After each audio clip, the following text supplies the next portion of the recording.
Ladies and gentlemen, hello and welcome to the Blue Otter League Emerald Semifinals. We got 4 teams left here.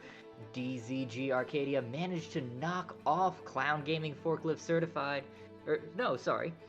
DZG Arcadia and Whooper are the other side. Conduit Jiji, the team on the screen right now, is the team that knocked off Clown Gaming Forklift Certified, but they're not done yet. They may have taken out the only team undefeated in the regular season, but now they have to face Mint Spark for a chance at the finals. 5 games here, and only time will tell what direction they go. I am Alls, and I am joined this evening by Gitano. Welcome, my friend. It's great to be here with you.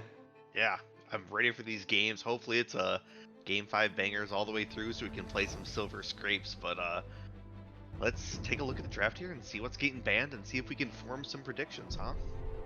Yeah, the Kindred coming out early to take that away from Chris. I'm a little bit surprised that they're going with the Kindred, considering that all we see in his history is Kane, and there comes that ban. Boy, I really just summon these things out of midair. Yeah, it's I don't even know if I want you to predict anything else, otherwise it's going to be too obvious, but 2 jugglers off the board. Do you think we're going to see a 3rd one here? I mean, it's entirely possible, but the other thing that I'm a little bit worried about looking at this GG team comp is that Bard. Now, Bard is a little bit of an awkward champion because when he goes bad, he goes very bad, but taking it off the table could be quite valuable, but instead they're going to go for their Rakan here. A little bit more generally useful, so I don't mind it being taken off, but wouldn't be surprised if Peacemaker go ahead, take that Bard, and cause some chaos down there in the bot lane. I haven't seen a Bard in a hot minute, and I would not be angry at all. His ability, like his ult, if you can definitely hit it at the right time, just makes the game. mm, it's beautiful. It's like watching Chef Ramsay just make a souffle, and you'd be like, yes, that is what I want to do. And then you go ahead and try it yourself, and it just ends up horrible. So we end Yeah. up seeing an Ari pick though. Great mid, really flexible. You hit a charm late game on a prio target, and that just spells the end for a possibility here. And then we see Skarner picked up here from Mint as well. We all know the changes. You can grab up to 3 people, really cause some chaos. I love seeing that Skarner pick. Yeah, and the ability to go through walls has created some interesting new gank angles.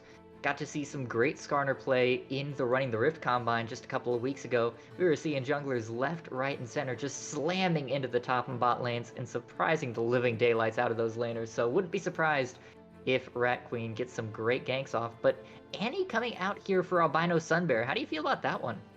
It's a really good burst one. I mean, you can really lock someone down. Ari with that Spirit Rush is very mobile, so if you could get the initial burst down on her, or in a giant team fight too, they are grouped up. They're going to have a very unfortunate time chasing down this giant bear on fire. Now we shift over here to Conduit and Lilia. A really nice late game. You can put everyone to sleep, just give them a little nap time, and then possibly a gray screen afterwards here. So great clear as well from that jungler. Yeah, also has the ability to kind of dance around Skarner here, and I was starting to get a little bit worried about the amount of AP, but Twitch coming out, that kind of balances it out a little bit here. Yeah, kind of now on that time crunch, that timer already being set to that 3 item, 4 item type delay here. So if you can back off Twitch, make them, fall behind a little bit and add 10, 15 minutes to that timer, might be something extravagant here for them if they can do that. And Lucian being picked up, very aggressive early pick, which I do like seeing. Now, is the question, Annie, is it going to be bottom by chance possibly, or are they going to stick it to the mid lane? It could be. I don't see a ton of it here in Mollywops' history. I do see a couple games from Albino that went fairly well. 11, 9, and 15 is the most recent, which is a solid scoreline for a champion that just wants to run in and press their buttons. My concern about this Lucian, though, is knowing that Annie is likely going mid lane, and we're already seeing Jiji do it real fast. Go ahead, take out those supports that work well, and we're going to see the Lucian Nami, which, boy, I haven't seen that since Season 12. Yeah, it's a little bit of a callback, but it's definitely one of those things. If you play to your strength and you really know the ins and out of the champion, it's definitely could be better than what's meta if you are not comfortable on these picks. So Nami, a great engage or disengage tool, and when you hit 2 or 3 people in that bubble, once again, it's like that perfect little thing. Gwen and Olaf also being taken off the table here, top slash possibly a jungle off the table as well for them here, but Maokai being picked up, great as support. I personally play him top lane as well, so I would like to see him top lane, but I don't know if I'm going to get that chance to see him here. Yeah, I mean, it's still a great opportunity to get away from the bubble and zone for your Twitch. You twisted advance forward, and then that arcane smash is just enough to buy the space for Twitch to get out of the bubble and start returning fire. So, makes sense if it does go down bot, but you're right. Seeing top lane Maokai is so fun, but instead, Volibear coming out to round out the GG draft. So, a lot of aggression there up top. Yeah, and then Mundo being the response there here by Mint. So top lane's going to be just a giant, clobber fest up there where they're going to be wet noodle fighting here for quite a while. But that Volibear, there's a couple of different ways I've seen it built. Interesting to see kind of where it goes, and it can really be a lot of havoc if you do get him rolling ahead. But Mundo, he will go where he pleases, and with that Annie, Skarner, and Nami really applying the CC, hopefully Twitch's positioning is going to be on point here, because the only dive that we see is really that Skarner to get to him. So I think that's going to be their only maybe pressure point here, is getting to the Twitch. Yeah, and this is certainly a little bit of a refreshing game for me, because down where I tend to live in BOL Plat and Gold, we see a lot of weird skirmishing and pick comps, so it's nice to see 2 great front-to-back comps where ADC's nice and protected, real hard to get past them, plenty of peel. It's going to be a lot of pressure on both of these ADCs, KTL and Shifty, to position well to make use of their team, but if they can pull it off, it's going to be beautiful from start to finish for either of them.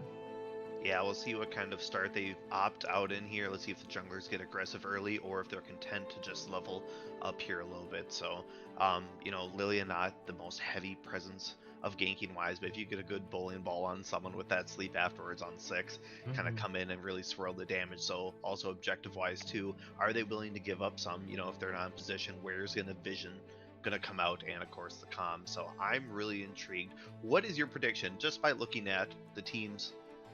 What are you thinking? Ooh, that's really a hard one. I think at the end of the day, going off the fact that Conduit is on such an upswing after having 3-0'd Clown Gaming, and going off the fact that they have significantly better range here, both with the RE dash and with Twitch's spray and pray, into a fairly short range comp with Lucian Annie, who really needs to get on top of you to be able to pump their damage out. I think Conduit is going to have the ability to space and win these team fights without any real issue. I usually do the opposed just because I find something in there, but I'm also going to have to agree with you here. Conduit's team just looks very, very comfortable with that front beefy Maokai and Volibear up front. And then, if they need to engage or disengage, they have both tools. Says for them. Not to say if Mint Sparks really gets going here early, Illusion Annie, Skarner, they can True. really ramp up super hard, be super mobile, and really cause some havoc. So I think it's really going to come down to that early game and can they put that Twitch on that back timer a little bit. If not, it could spell disaster. And I think there's a lot of wild card on this Skarner as well, because despite the fact that he's been out for a couple of patches now, folks are still getting used to him, the new gank pass, the new opportunities, the new power that's wrapped up in that ultimate. So if he can maybe get a couple of good flank angles on some of these team fights, get into that backline and bring them closer to Lucian Annie, it could change things very rapidly. But overall, it's the start of the series. They're not going to reveal all their cards yet, and I think this one could, at the end of the day, go either way. Yeah, for sure. Well, predictions are on the table.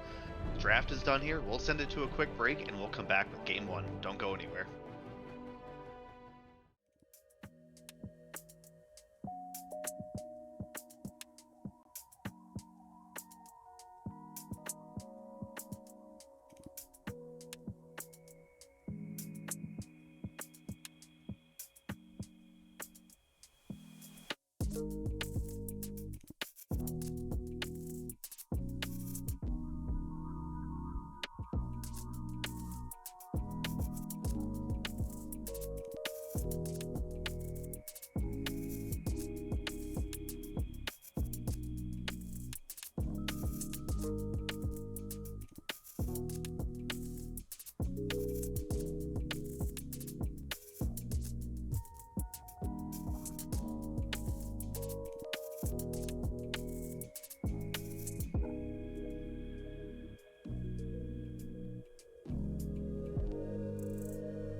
And on to the Rift we go. Jiji on blue, Mint Spark on red.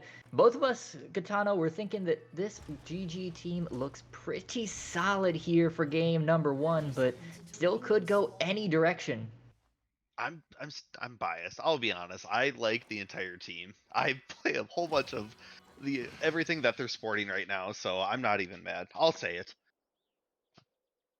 Not Uh, mad at all. No fun to be had here in the early game, though. We were hoping for maybe a little bit of a cheeky invade, a early twisted advance from Peacemaker to kind of spice things up, but instead, just a boring old 5 point. We're not even getting any deep words here on buffs, Gitano. Just so disappointing here. Yeah, nothing really going on. I've seen chess matches get a little bit more rowdier than this, but it's early. It's within the first minute. There's still lane phase. There's late game. We just got to be patient here. And speaking of that lane phase, we're both expecting this bot lane to pop off. KTL and Mollywops definitely have to get that pressure on early for Shifty, and we're already seeing both junglers starting up top. It's rare for a Lilia to gank level 3, but do you think it's possible that they do it here just as a kind of anti-pressure tactic? As a little bit of a hey, I'm here, just don't do anything too crazy. It definitely could be the case.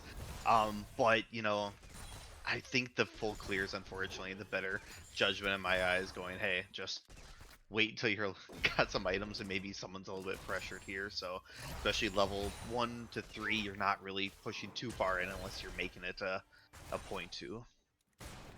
Yeah, waiting on level 2s down here. KTL and Molly not exactly winning the pushing war, so they're not going to have a great angle at ticking over early, and in fact, Shifty and Peacemaker will be the first. That's a big opportunity wasted for this red side, and that might just set the tenor of this lane for the rest of the match. Yeah, especially with that double shot going on, you gotta take full advantage of it here. So maybe a little bit of a minor setback in the beginning, but there's still plenty to do here. Towards the top side, Mundo throwing those briefcases, just as hard as you can. Eventually they got hurt. If someone threw a briefcase at me, I think I'd feel it. Speaking of Mundo, though, Control Elite taking a lot of damage here as Cuzzy going in hard, down under 200 health, and doesn't want to continue that trade, but those Frenzy stacks just tear through health bars even at these early levels. Yeah, getting level 3-2 right away. Mundo was still level 2, trying to grab that right away. Yes, you're going to have that healing factor, and you do have grasp as well to help you sustain a little bit, but Volibear will tear through that no matter what level you are at here. Bot lane, a little bit of aggression here. So Skarner does come in, goes through there, has to blow out the flash for the Maokai. Might get away, does not. First blood over to Skarner, and you just touched on this before about him being able to go through the barriers and really kind of broke through an interesting gank path there.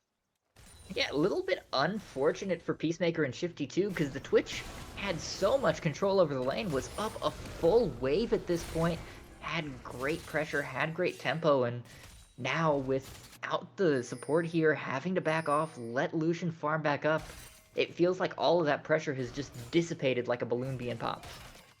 Yeah, unfortunately, that kid with a little sharp needle and just went, and that was it for him. So, but Wave returning back to them here. We'll see if Skarner ends up deciding to go bottom now again. Peacemaker, no flash. Still having the ignite though. Twitch full sums here. But if he chooses to regank and really put on that pressure, that could really hurt and dial back that timer there for him. Meanwhile, speaking of ganks, first topside, Lily is looking for that Mundo. Mundo taking a whole bunch of damage. Does get the bowling ball. And Lily is able to pick up. The junglers trade back and forth here. Early ganks. I'm liking it. Yeah, so what was that about Lilia not wanting to show up early and just wanted a full clear? I mean, when you have a Volibear, things happen. She thought Mundo looked a little sleepy, wanted to just, send him back for a little bit of a quick recall. Mundo actually all chatted, I saw, off to the side, hey, need to buy, and Lily's like, don't worry, I got you. Yeah, look, gray screen is easier on the eyes. It's scientifically proven. That's why I would get at least 4 minutes of gray screen every game of League I play. Only 4? Those are rookie numbers. You gotta start pumping those up. I at least got about 10 to 16 myself. Yeah, you see, I'm a tank main. It takes them a while to kill me. Ah, that's why.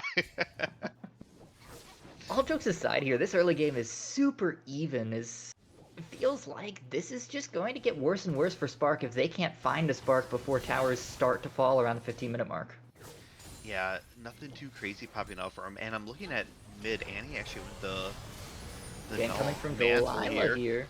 Yeah, unfortunately not having the stun though with Annie. It was a good pressure game just to give a little bit of a, hey, I'm here, beware because I will come back here.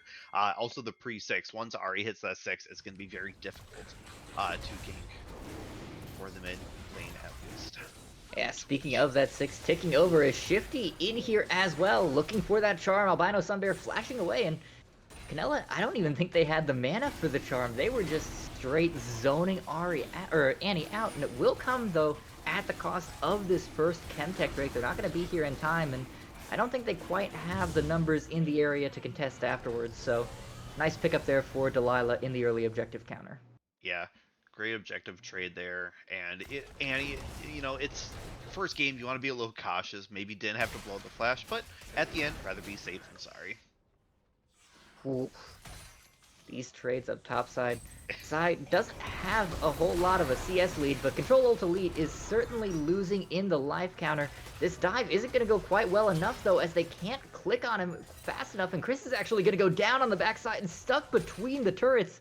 The healing from that ultimate kept Control Ult Elite alive and actually balanced out this lane real well in his favor.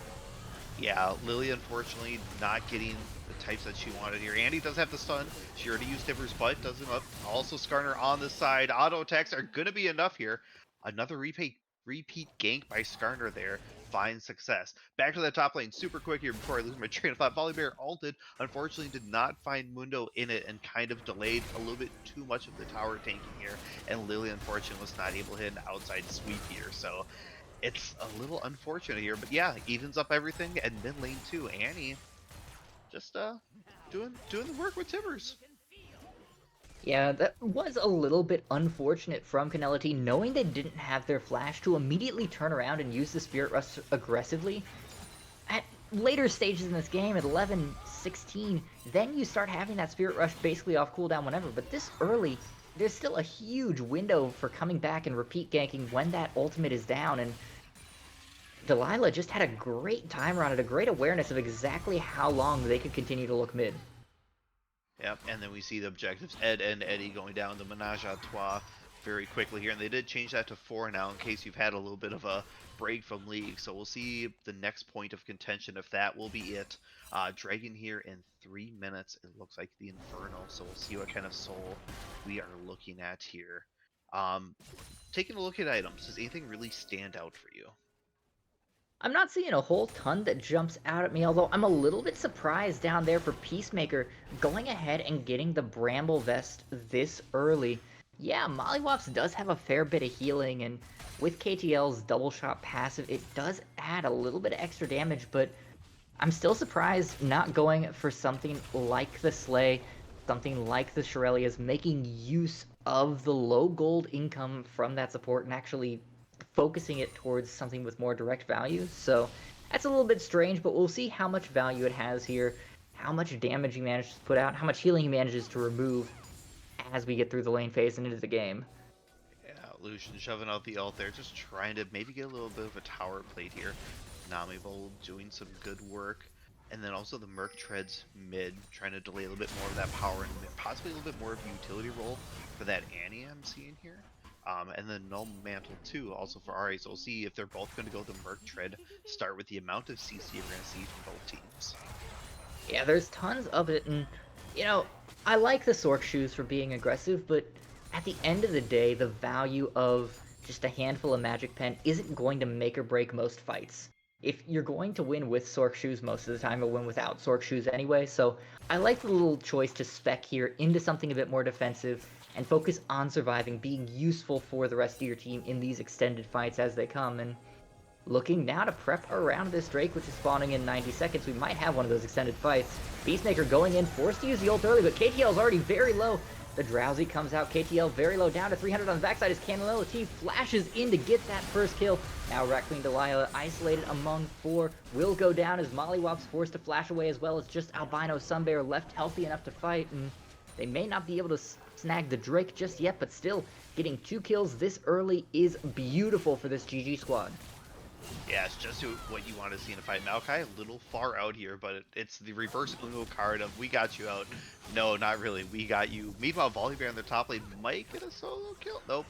Mundo being able to just walk away there and throw a couple of briefcases. Did pop the ult though for next time, so let's see. Yeah, this Dragon is coming up here.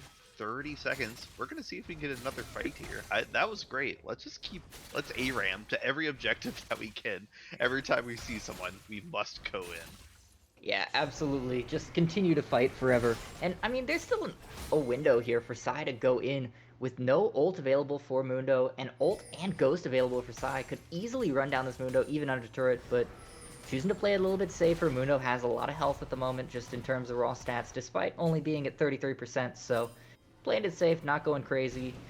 And the lack of pressure here, especially with Canella in base, is going to actually seed this Infernal Drake. That's 2 Drakes without any contest here, Gitano. That's not something I like to see. Yeah, those are back timing issues. You know dragons are going to be coming up. She opted to back. Yes, you have TP, but you're not in position, and there is not a lot of great vision here.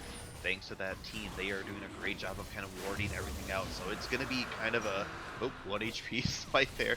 A little bit of a have to go in blindly here for them, which they are looking strong. They're looking to go do it, but red team says, hey, we'll take the win. Let's back out of here, and we'll fight another day. And the soul here is going to be Ocean. Is there a team you think that benefits more, or is this just real good for both teams since they both have great tanks up front? It's going to be good for both. I mean, you hate to see it on the Mundo if you're, opposing him, because he's going to be generating like there is no tomorrow. But I think for both teams, it's going to be a great Soul Dragon to pick up. So I think that's got to be the point of contention here, as well as Grubs. Looking at again, that will be 6 for them here, if I'm not mistaken, if they grab all 3. Yeah, it will be. Shifty in a little bit of trouble here in the bot side. Does blast into KTL on the way out. Canella forced to TP, but it's still 3-on-2. This is incredibly dangerous, and they will just sniff it out and back away, but that's a nice cooldown to have taken out and gives Albino Sunbear some great space in this mid lane, and means that these roams are going to be even more awkward despite the want to split push now that they have all the Void Grubs and can start spawning those Twitch chatters.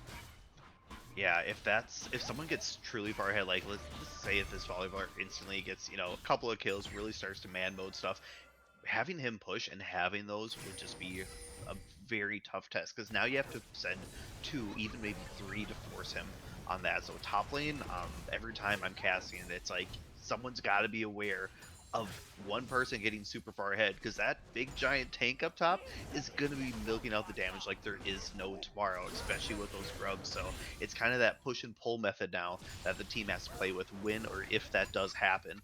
So we'll see if they end up just splitting or if they end up joining the team fights. Now, speaking of tanks, I do have a question here looking at some of these builds as they start to mature with first items coming out.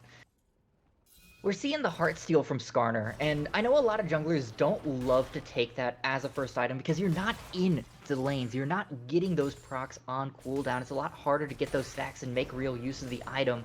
How do you feel about that coming out first here from Rat Queen versus something perhaps a little bit more generally useful even without stacks? We may actually have to put that to the side as Aaliyah is in trouble. Does have ult available and will pop it, but Chris here already has the Drowsy proc, and there will come the slams as Sai picks that up.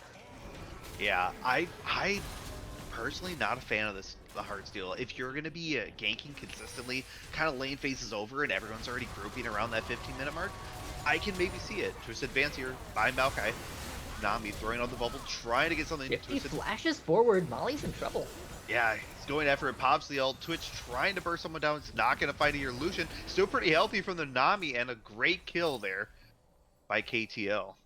Yeah, Shifty might go down as well, forced to ghost away as Rat Queen's coming in on the side.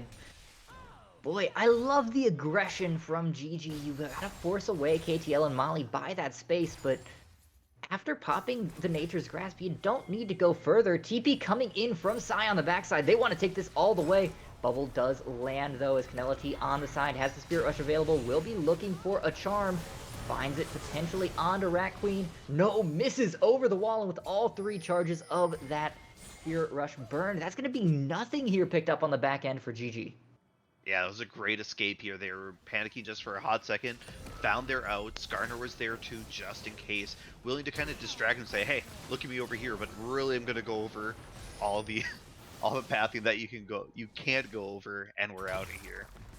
So looks like next objective here, Rift, is up, and we'll see they end up taking that. If they end up grouping after this Rift, shoving it any wave and really pushing with that advantage for the 6 scrubs, that's going to be disaster. Possibly 2 towers, I'm guessing, off of it. Yeah, after that fight, though, I was disappointed with the lack of cohesion from Sai and Canela T.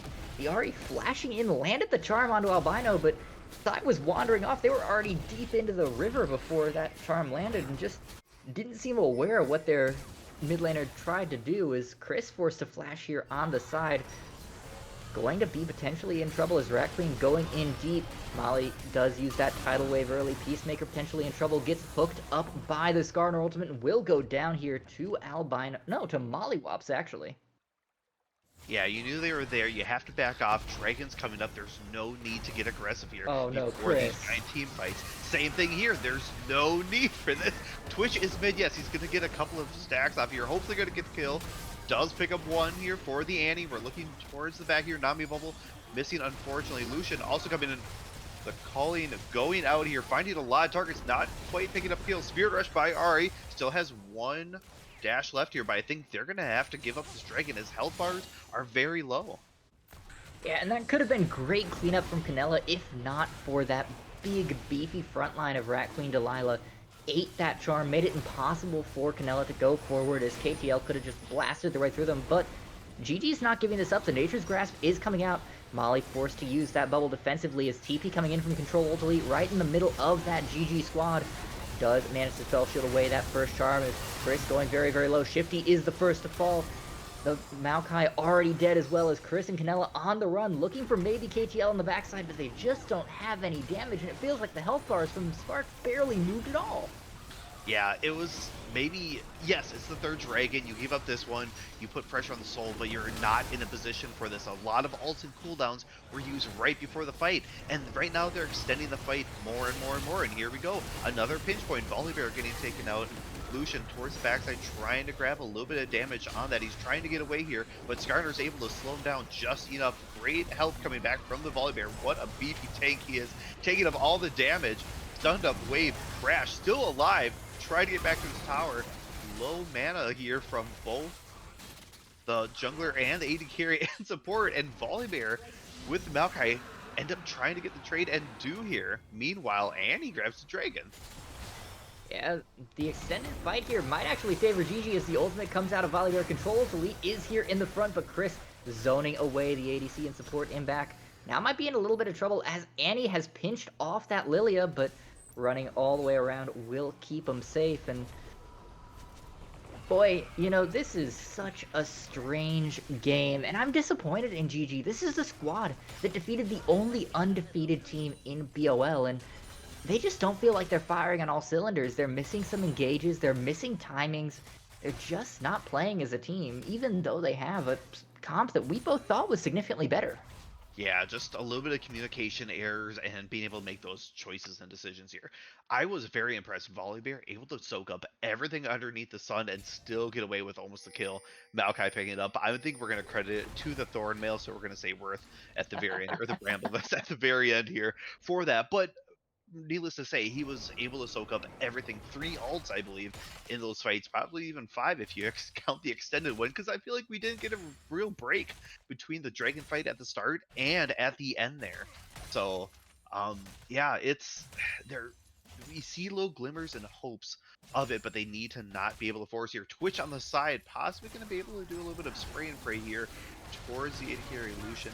Doing the calling again, wants to try and backing off that Twitch, and with that advantage he kind of carved out for himself. He is able to do that. There's not a great advantage, but enough where Twitch is respecting it. Yeah, the damage coming out of KTL is so high right now, and with Molly there in the back pocket to act as a pocket healer, just makes it so difficult for them to take those trades unless they're going to go all in. While we're on the subject of items though, Gaetano, I do want to call out that Skarner has almost 200 stacks on the Heartsteel. All these extended fights, the bruising back and forth nature of it has made that purchase very, very worth it so far.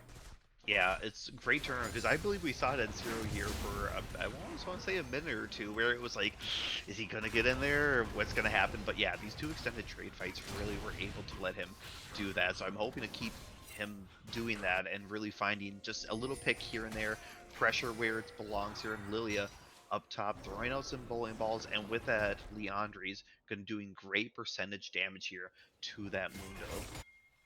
And Yes. also grabbing the Dark Seal early, I believe that was the first real item out for there. So really trying to look for that participation to really ramp up with that.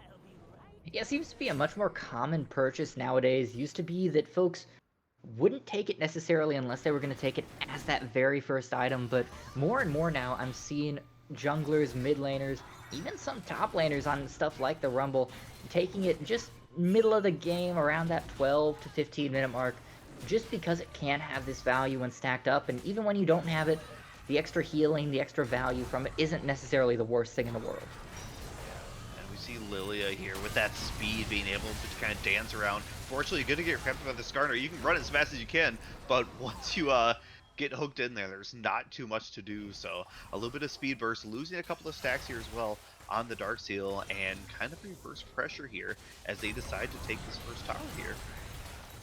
Yeah, 3 towers now falling in favor of Spark. Every outer is gone, and Gigi has not even cracked a single one. The pressure has just been immense, and that's despite having all 6 grubs in this blue squad's pocket. Albino Sunbear looking for something onto Canela, pops the ult, down to half health as the Spirit Rush is forced. And another turret that's just not going to fall here. Mint is defending every last brick. Yeah, and you can see they're picking out Dragon right now, trying to get a little bit of a conscious, like, hey, we gotta set up for this. This is Soul Point here. So I believe this will be a fight, a very big turning point here. So we'll see if they end up decide going in as 5 and trying to create that little pinch point for them for that Twitch to really do well.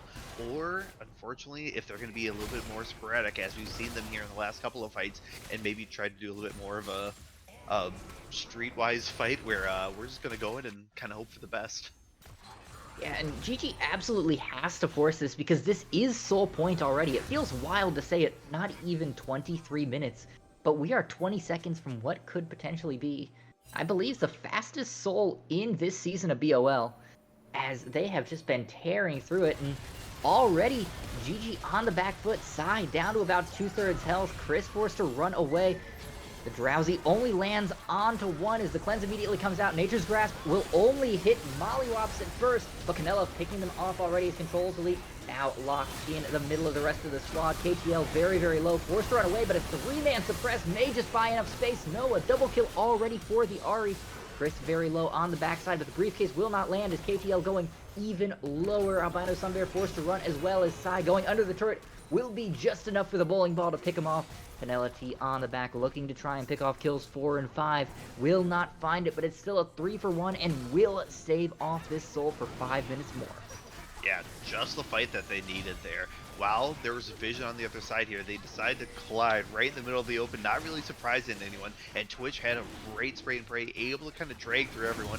That Skarner ult scared me just for half a second, but Ari picked off enough damage there, picking them off here and really kind of getting that momentum swinging back.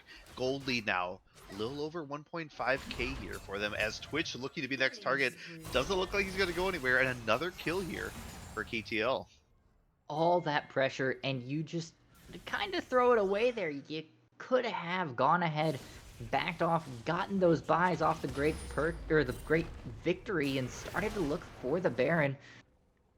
Just a little bit of a misread, but nice to see some semblance of momentum coming into Gigi's pockets now.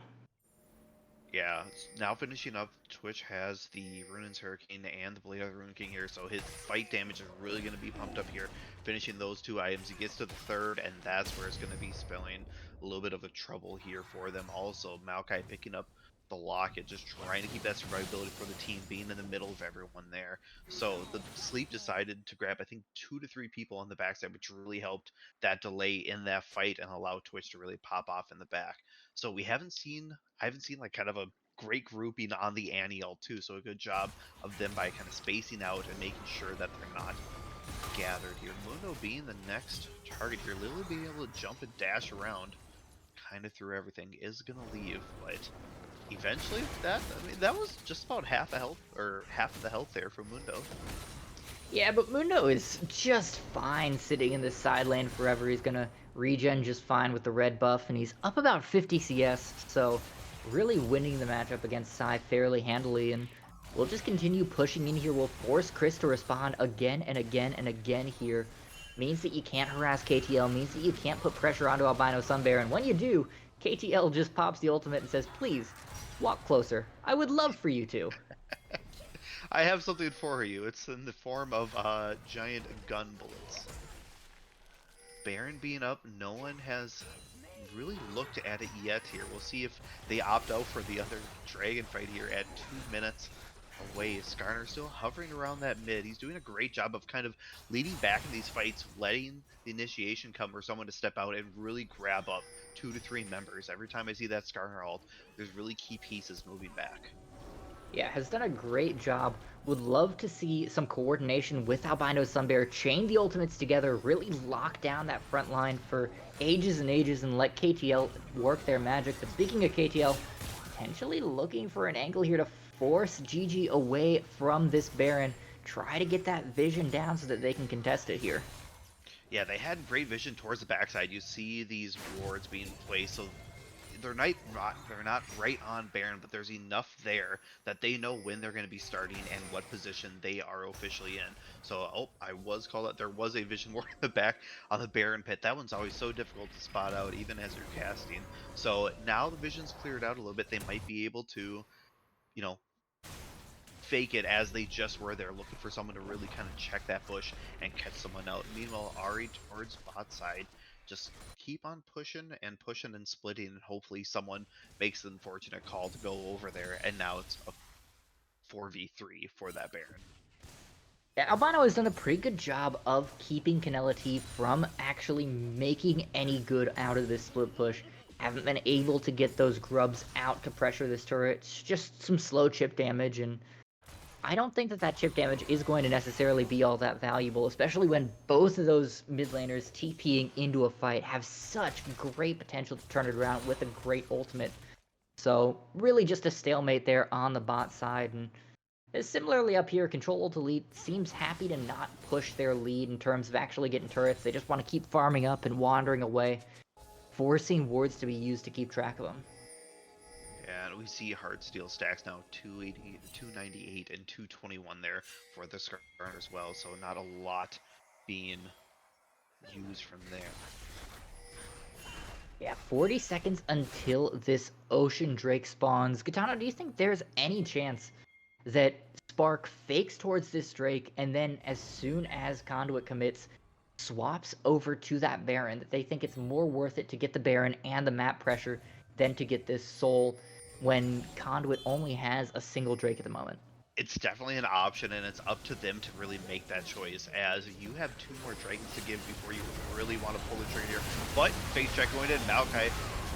Ooh, Lilia just getting deleted here. Skarner still pretty healthy. Mundo joining the fight here. Peacemaker really in trouble, having to flash away, trying to get out. Twitch towards the backside, still trying to spray and pray, but not really grabbing a lot of damage here. Ari going down as well, and he is getting chased down. Mundo is going where he pleases, picking up another kill. What happened in that team fight? Mundo. Mundo happened because Mundo zoned away 4 people for the entirety of the fight. Yeah, Chris went in a little bit too hard early and just got completely blown up. Canelo wasn't able to find the picks they needed on the backside, but at the end of the day, the biggest thing was Shifty was nowhere near the fight. Peacemaker was not allowed to engage again after that Nature's Grasp. Sai was zoned away for the entirety of that fight and didn't even use the ultimate. As Control Alt Elite now, with over 400 stacks on that Heartsteel, 3 items completed, has the Anathemas likely on Shifty as well, just to be even more beefy into this backline. Can just press R and go. There's nothing that can stop him, short of a concentrated burn from Chris and Shifty, and with the Lilia dead, you don't really have to worry about him burning you. Yeah, nothing too crazy there for threatening wise here, as they're going to pick up a couple of camps, head back, and probably group here with the Baron and kind of really shove down and press that advantage here. So, I mean, Gitano, at the end of the day, that's Soul and Baron. They should just about be able to walk down Nayram this and end the game, right? You, you would think so, yes. You know, your group is 5, you have that Mundo. TP is not up, but he is really beefy, as we stated here earlier, and there's not too much to really hold him back here. Also, Twitch Delane a little bit grabbing the Executioner's calling, trying to get that healing down on that Mundo. So delaying his power spike even a little bit more here. So it looks like they're grabbing mid. They're going to be pushing the wave. Mundo also splitting towards that top side here. I like the chances here of them just shoving this down until, you know, unfortunately they're going to tap out and say enough is enough and kind of take what you want while you have the Baron. Let's just maybe survive this onslaught. Yeah, they're looking for the engage here. Chris missed the bowling ball, but Sai is sprinting at them. Mundo, no interest in joining this fight, continuing to split push, looking for that tier 2, and that's unfortunately a whole lot of wasted time for Conduit as the top turret falls, and now the inhib is the next target for the big man upstairs, and even in this mid lane, they're still pushing. They may not have minions, but they don't care. That turret's on its last legs. Yeah, this Jiji's is just that getting pulled all push around. pull method that I talked about earlier. You have to send 2. Now we see 3, and unfortunately Twitch stepping up just a little too far, having to back off a little bit here. Ari Spirit rushing in, trying to get the Mundo. Mundo, He's healing. He's healing. He's healing through the entire thing. Attacks no longer damage Mundo. He is just healing. Towards the backside here, though, we see Annie finding Twitch, throwing down the tippers, really finding that damage. Peacemaker might be running out of time here, as well as Team walking out. That is 2 down, possibly 3 here for the Volley Bear. I mean, it's bear on bear action almost here, but unfortunately the stuffed teddy bear might be taking the victory points at the end of the day here. Inhib's going down, and that push mid, when they're trying to force the fight, unfortunately, they could not close the gap, and that spells disaster for game 1. Yeah, close to 7,000 HP on Control Alt Elite when he pops that ultimate, and no wonder that 5 members can't kill him. Every single person wailing on the big man there and couldn't get him down. I don't think he ever went down below 3,000 health. At that point, you just have to throw in the towel. Sure, he's died 4 times, but he is never dying again. Yeah, there wasn't too much that could really stop him at that point here. I really want to highlight that mid decision here, because that ultimately really took them on the kicked out the crutch underneath them there. But nothing really, unfortunately, no go button able to stop them with that mid push. But a great job here by them. KTL and Molly really did a great job of just kind of pushing everyone away, keeping them alive, grabbing the advantage here. Annie doing a great job too of just kind of holding everyone at bay, using more of the utility role than the actual burst for the time being as well. Yeah, 2 questions for you, Gitano, Yeah. as we look at these post-game stats. First up, who is your player of the game? There's a lot that it can go to right now, but I think it's going to be KTL. Just absolutely disrupting the fights, using the ults at the right times, really pushing everyone out. I mean, if I could give it to a lane, it would be bot lane for sure. They kind of did a really good job of making sure that the Maokai and Twitch never got off on the right foot. We're always at the positioning. Great team fights, and they were just doing work. Yeah, I think great job by them. Shout out as well to Rat Queen Delilah. Great job in the early levels of just outpathing Chris, doing a great job of securing those early objectives and building that lead, especially around that Drake. Getting so many stacks so early put a lot of pressure onto Mint to respond very quickly. Question number 2 here. What does Jiji do to fix what went wrong in this first game? Short of just ban Mundo and never let him back onto the Rift again. I think the objectives really early made a big difference, where you gave up maybe a little too much and were heavily focused on the grubs and not on the dragons, because we saw those pinch points and they really had to make those fights count. And unfortunately, they were a little too far behind to, you know, press the button per se here. So maybe a little bit of more positioning. There was a little bit of ward clearing, so some outreaching as well, trying to make the plays when there wasn't one to be had. So still great games. We saw back and forth.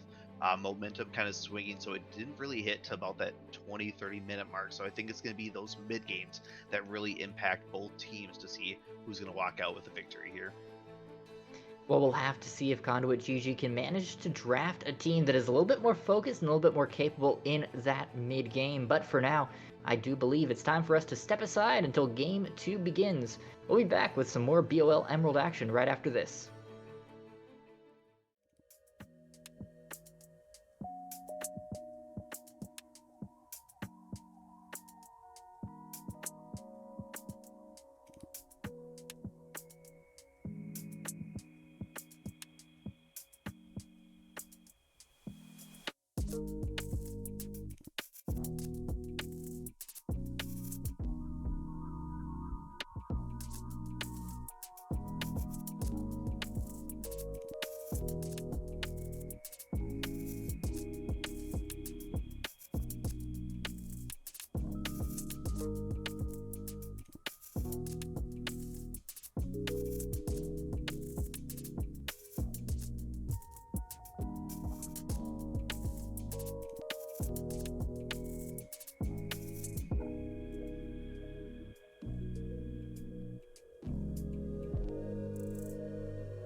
No rest for the wicked here as they are right back into it.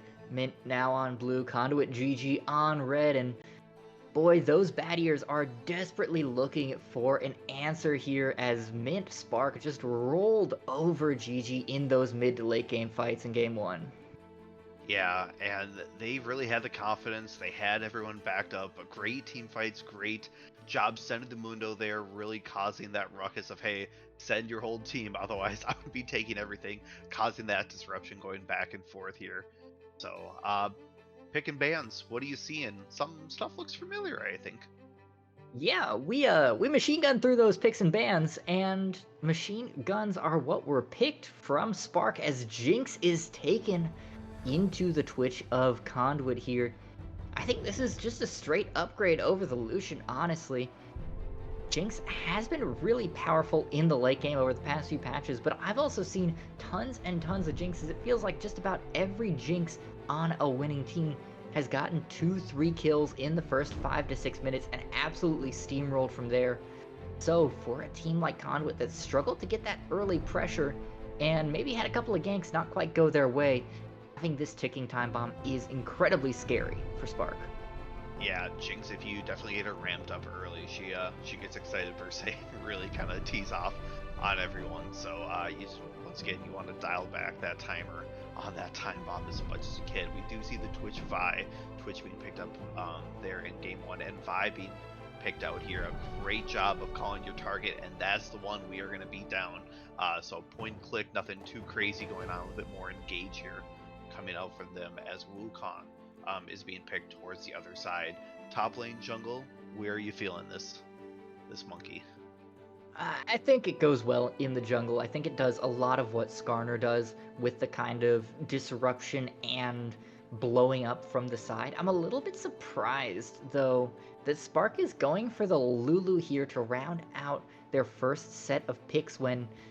Take a look over there in that top right corner of your screen, and you will see a disturbing lack of Dr. Mundo.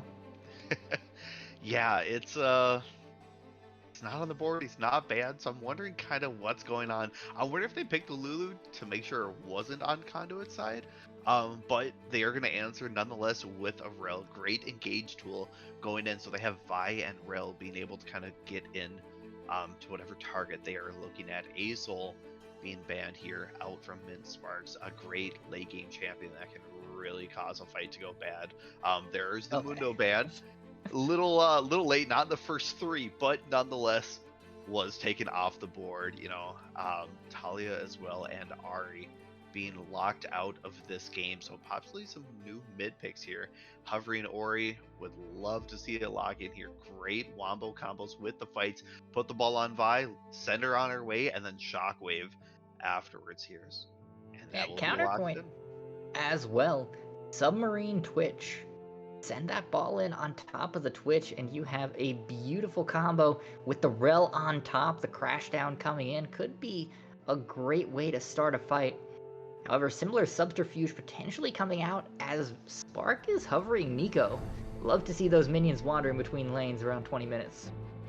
Yeah, those they're gonna have to definitely be counting the minions, kind of maybe get a biscuits out, kind of really, doing the tallies on the side. How many should I have? Unfortunately, we're gonna see a Tom Kench out here. I'm guessing going towards that top lane, that southern monster here. I've seen Tom Kench's do the same as Mundo, as they are able to kind of take over and really kind of go where they please as well in the health bars. You get one, you go down to gray, and once again you grab the shield, and it's like you got two giant health bars. So we'll see if another Heartsteel gets picked out here. Vigor as well, the cage. What do you make of that? I mean, it's a great early tool, especially into the Vi, using that cage defensively, and Orianna doesn't have very much movement, so could quite easily combo with the Wukong to get some early kills. It is, however, vulnerable in the late game team fights, especially to the Rel and the Assault and Battery crashing in on top of it. The two carries for Spark, actually, both the Jinx and the Vigar, suffer from this same issue of having incredible damage output and very little way to keep themselves safe. So there's going to be a lot of pressure on both Lulu and Tom Kench to zone for them, and with the Devourer and Wild Growth respectively, make sure that they don't go down until after they've picked off at least a couple of these members of Conduit, who have picked an incredibly beefy squad from top to bottom. Yeah, Mordekaiser being picked out to round out the comp here as well. With the changes to the Mordekaiser ult, we've seen more and more picks towards him, as it's kind of the Shadow Realm for you, no matter what you say or do, unfortunately. So, if I'm Vi, let's get that Mordekaiser head. Let's really cause a little bit of havoc here. See if we can get him off on the right foot and, spread that to the mid and late game. It doesn't matter. Tom Kench can't save you if he can't eat you, type deal here. So I'm liking the team comp from them. The Twitch, Vi, Rel, and Ori can really kind of go off on their own. A nice, easy 4-1. You know your go button, you know your win comps, and what kind of strives them here. So Minspark is really going to depend, I believe, on their side if they can keep those squishies and those blast cannons alive, like you stated earlier here. But Vigor, the infinite stacking, I love to see something over 1000 AP and just automatically 1R delete someone.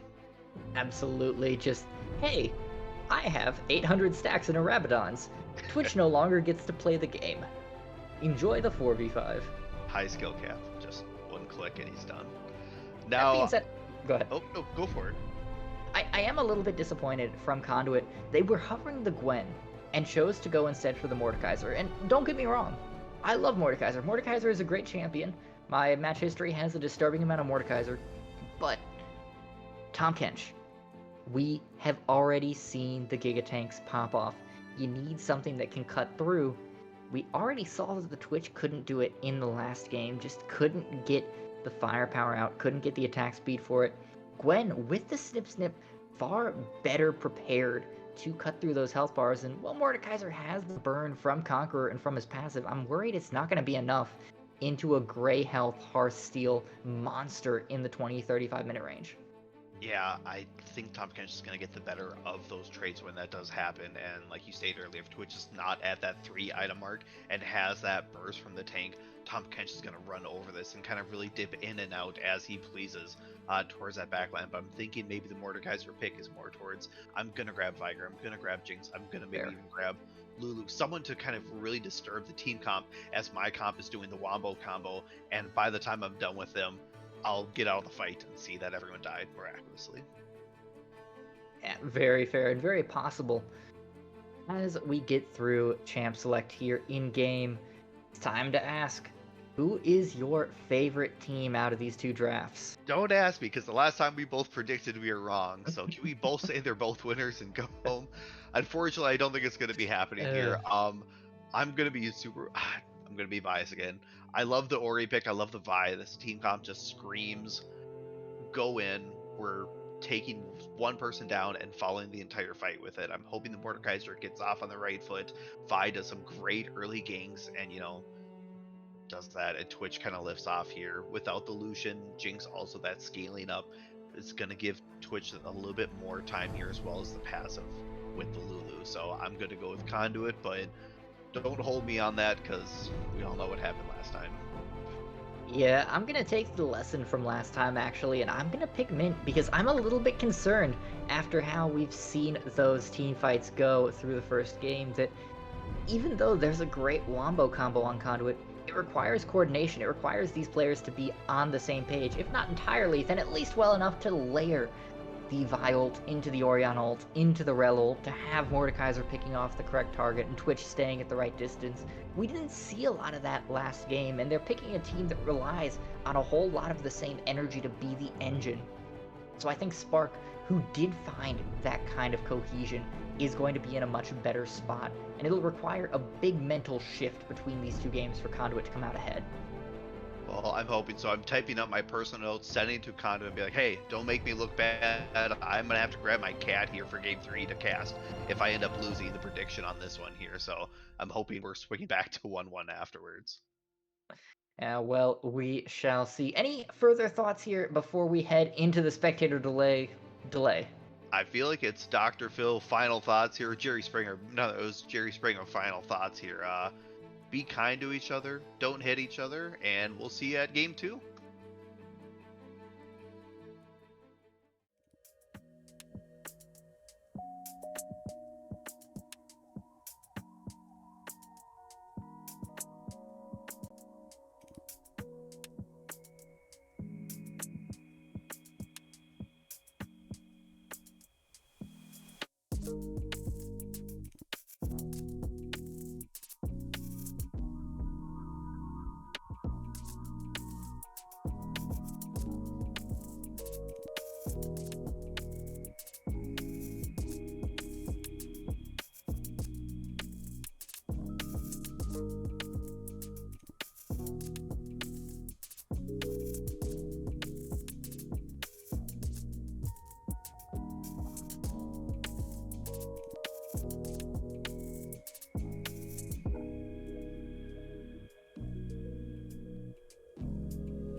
And on to the Rift we go for game 2. Conduit looking to pull some momentum back as Mintspark looking to start to nail that coffin lid down, get us to 2-0 and match point here.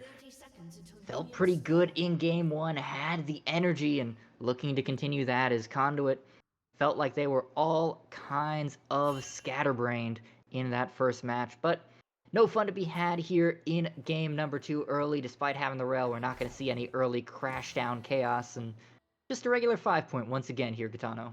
Yeah, there's a couple of wards going out this time, so a little bit more vision. We did see the 5-point fist bump coming out here from Conduit, so I'm liking that already. And Vigor getting the stacks. That could be game already, just enough here. What is he at already? One whole One stack. That could Yeah, one. We're gonna be count Dracula here throughout the entire series. I'll see if I can maybe get my voice on going for that, or I'm from Minnesota, so I have a really nasty Minnesota accent if I need to pull it out here. We'll see how the game ends up turning if I want to pull that out or not. In the meantime, though, as we wait to count to approximately 600 here. Three stacks. Alright. Both junglers starting on the top side, clearing towards the bottom, and unlike last game, both junglers have a pretty good level 3 gank here.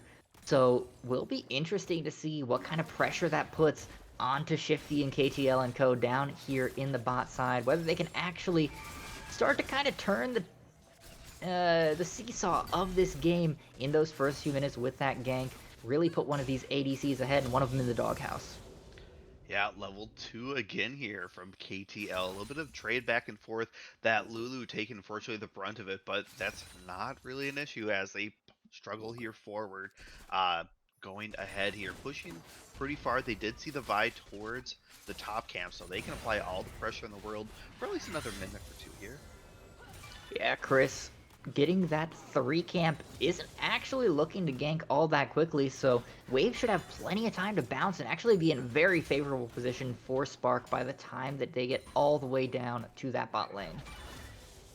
Yeah, it's weird. The junglers that we thought last game were not going to be aggressive at level 3, and now the ones we think are going to be aggressive level 3 are going to be doing the full clear back. So we'll see Mordekaiser doing a little bit of the wombo combo up top here, giving a little bit of pressure relief, knowing that Vi's now towards that bot side, can kind of really ramp up here, 20-10 towards the top, but there is a wave crashing for Control Alt.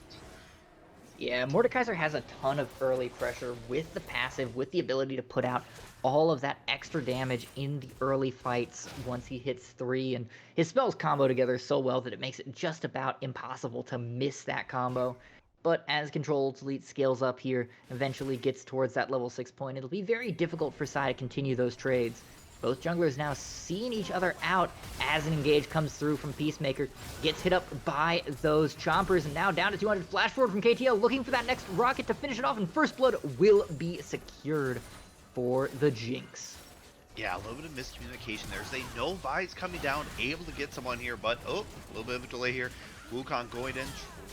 Fortunately, Vi taking the brunt of it, and you called this earlier as you saw the Jinx pop off early game. Now this one, coding that blue buff and a 2-0 start.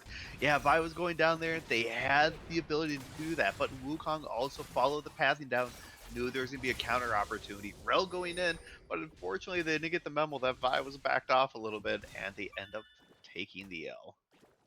First blood, 2 kills.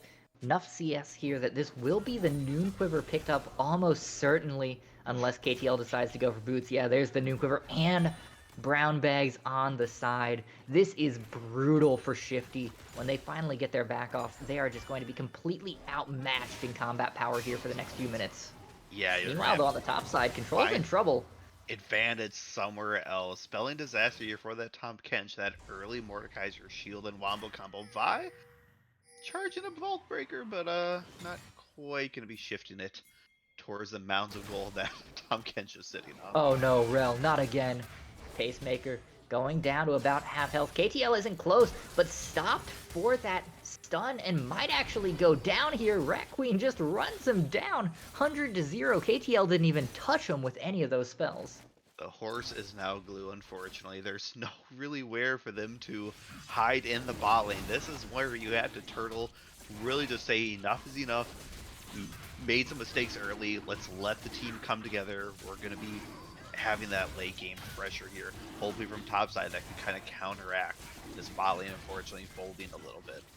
And you have to wonder, I think this comes down to some of the Conduit not really communicating, not being on the same page, because Peacemaker was so far forward there. Shifty had already backed, there was nobody else on this side of the map, there was no reason to be up beyond the river.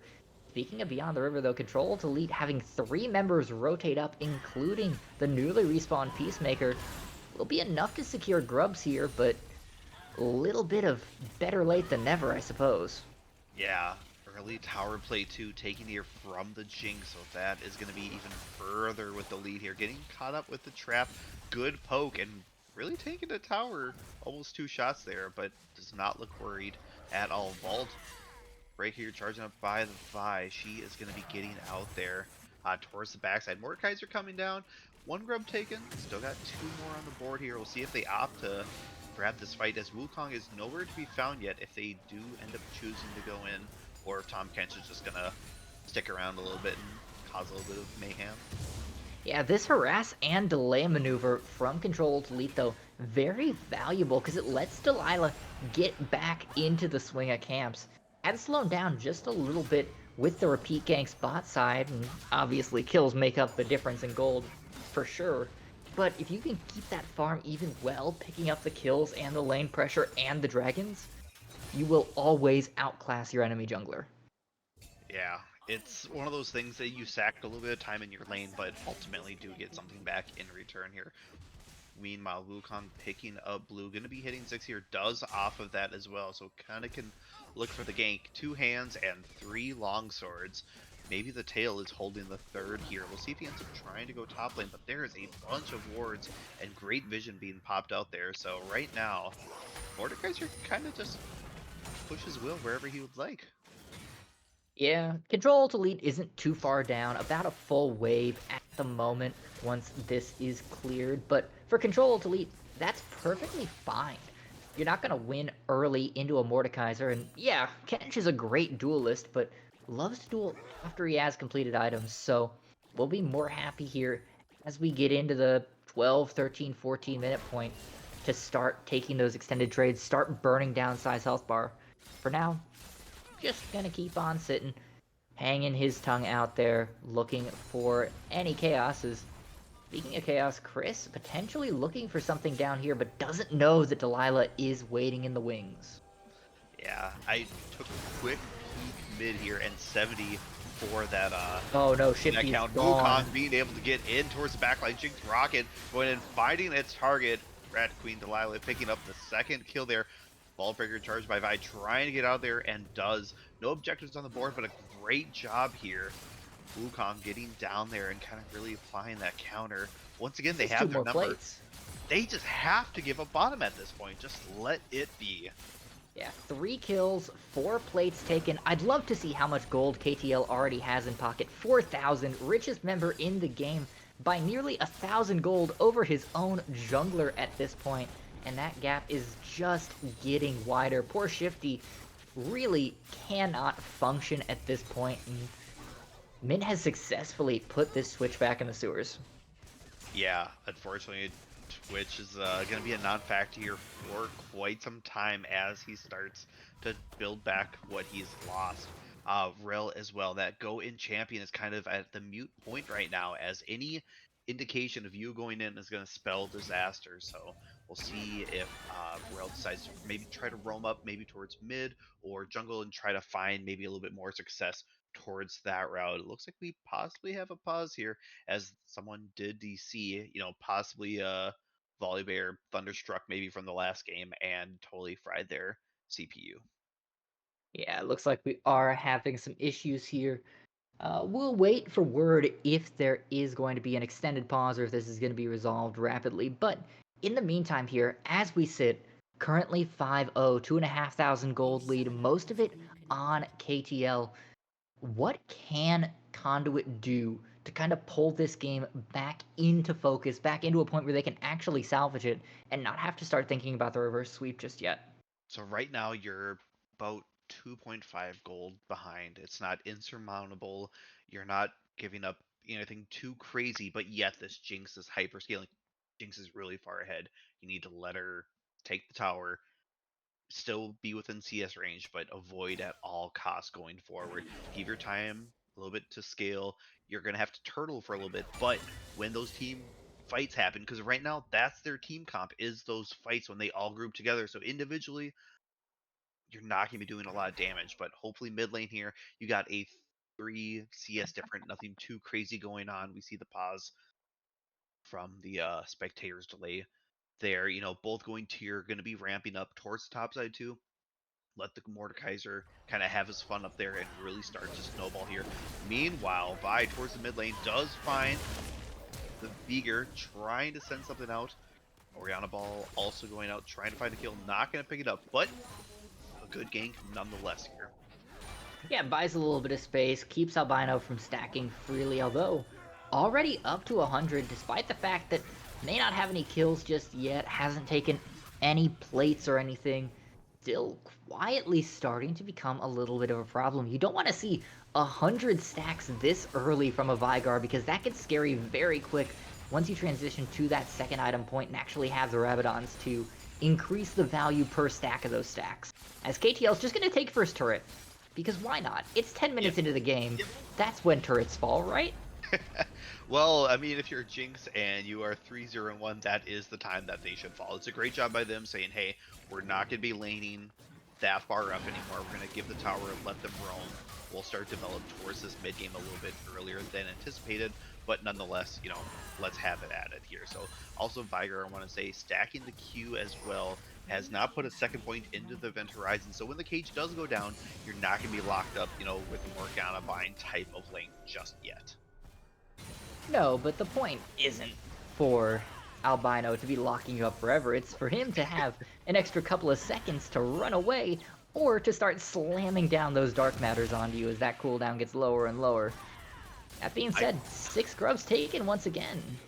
I could only think of Jack Sparrow right away when you said we must fight to run away at that point. Ah, yes. They need to make a Captain Jack Sparrow skin now for Veigar just so I can continually make that reference and it actually be viable. So Calling down barrels of rum from the sky. oh my I god, love it. yes, that let me put a ticket in for Riot here. I did play with a developer once, made some adjustments, but I don't think they took to it, unfortunately. Unfortunate. If they just listened to the amateur casters like us, they would have a much better game. We know more what's going on than those ARAM balance teams. Exactly. It's a small indie company here at Riot, so we just, let's listen to the little people. Ah, man. Control Alt Elite now starting to fall a little bit behind. About 25 CS down, despite attempting to farm constantly under this turret. Finally feeling some of the pressure that Psy's been putting in for a while now. Yeah, it's going to grow a little bit more and more here as Leandri's Torment, once that is finished, is going to spell even more disaster. Yes, you got the Spectre's Cowl and you're going to be regenerating a little bit of health, but with that burn, that's going to kind of even, as that trade develops more and more here. Now, mid lane shoved towards bot. We'll see anything crazy happening there. They're trying to clear out the vision. To maybe get a pick out here and get something towards mid. Jinx being able to really assert her dominance at will wherever she would like, as the first item Storm Razor coming out as well as boost completed. Still 3-0 and 1. Yeah, looking to pick up some more plates because 5 wasn't enough. Have about 30 seconds left. 1 or 2 more waves here to crash into this mid-tier 1. And Jinx has really unlocked this map early, allowing Albino to start going into the side lane where he's more protected from the Vi's attempts to gank, where there's really no worry about Psy roaming down or Peacemaker coming across. Going to make it easier for them to continue to scale, to get those stacks up, and could potentially start to be real worrying here. As we saw just a few minutes ago, He's up to about 120, 130 sacks, and it'll only get bigger as the Devourer coming in onto Sai, gonna toss him all the way under turret. The stacks coming up as well, forces the flash out, and good trade there from Control Alt Elite, doing some great work to balance this lane out again. Yeah, it just backs him up into the tower, spits him out, and really causing him to burn that flash and say, hey, you may have been ahead for a little while, but you also need to respect the amount of damage that I can push out here.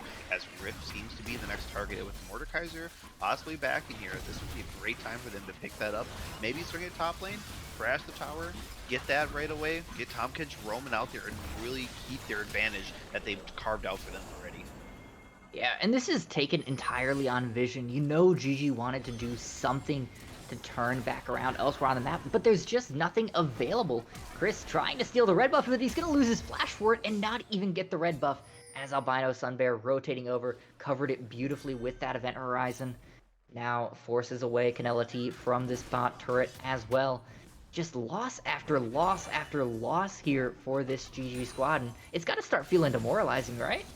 Yeah, it's a little bit if you every time you take a step forward, there's almost 2 steps back coming with it here. So it's one of those things where you just gotta, yes, there's a little bit of pressure.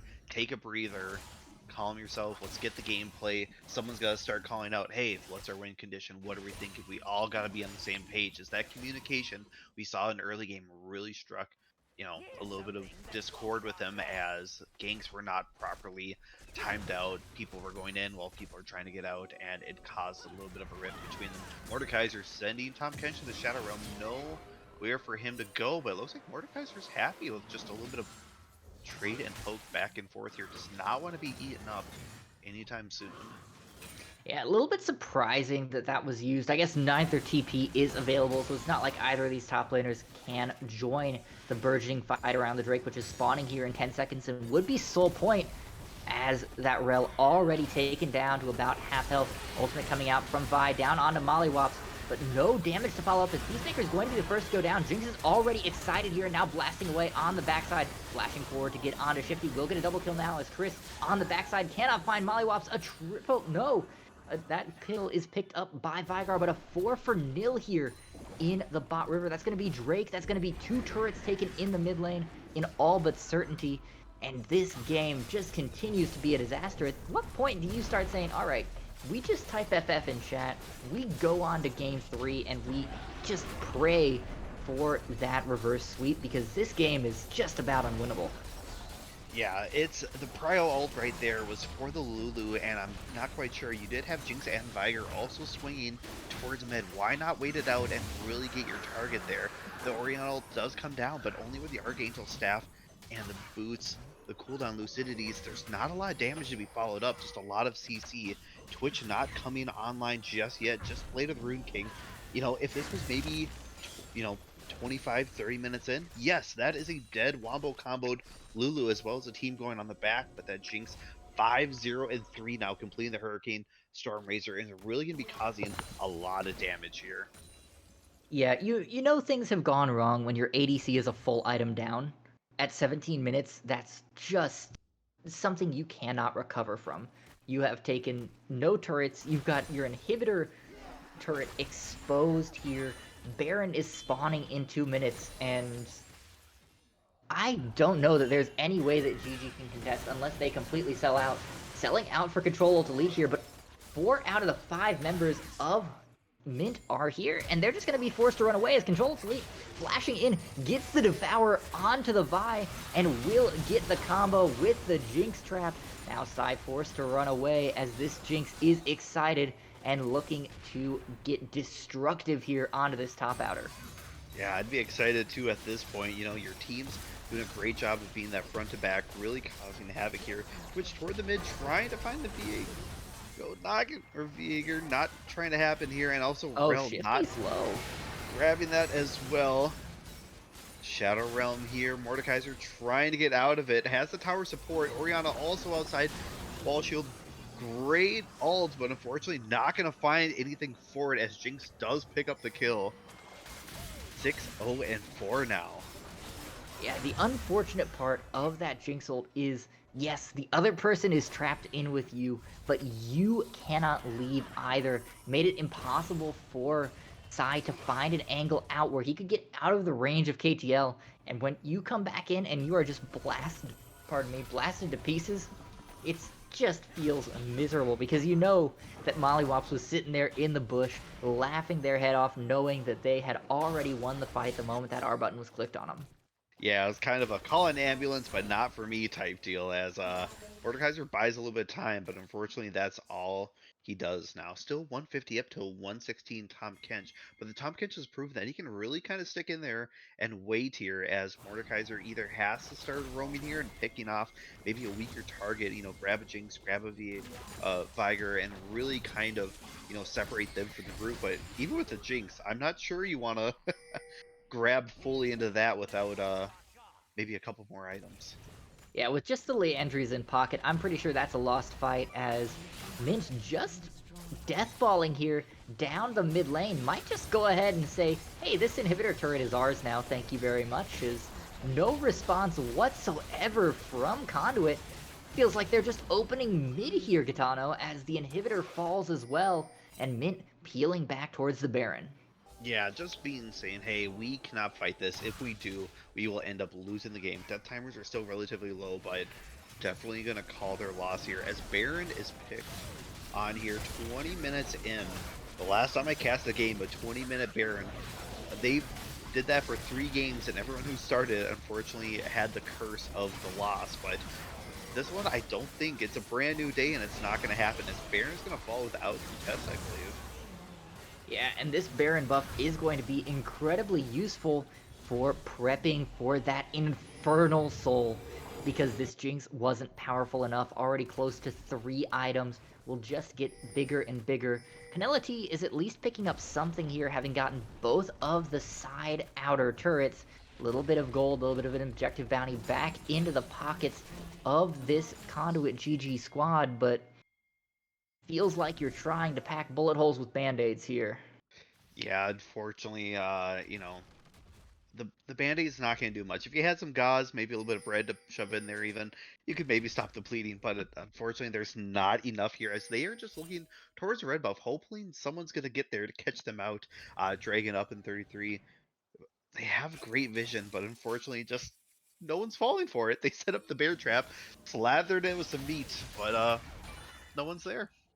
Yeah, and again, I mentioned a couple of minutes ago that if Conduit wanted to win this game, they had to sell out to try and get some crazy picks, a little bit of chaos caused in this game. A death bush like that, 30 seconds before Drake, that's a great way of selling out. It's a great attempt. I love the ingenuity. It just didn't work. I almost wish they would have thought to stay there perhaps if it looked like Mint was turning back towards that Drake, but instead they're likely to lose another inhibitor as the Shockwave comes out. Rat Queen Delilah already low. Control Ult Elite though buying a lot of space as Peacemaker going in. Ult from Sai comes down onto KTL, who is alone in the death realm. Flash forward as Chris looks to go onto the backline. Wukong already dead. Sai does manage to pick up the shutdown onto the Jinx. However, Chris is dead. It's now Albino Sunbear who has to be the main damage threat and is doing a great job of that. Shifty very low on the side, looking for the flank, looking to find Mollywops, but there's no tank front line as Sai is very close to dead. Killing spree now for Albino Sunbear as the Mordekaiser falls. It's just Canela T left, and the Event Horizon is going to seal their fate. A double kill as the dual TP comes into the base. 16-2 is going to be your final score for this game 2.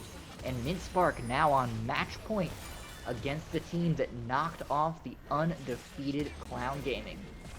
Yeah, what a great job turning that fight.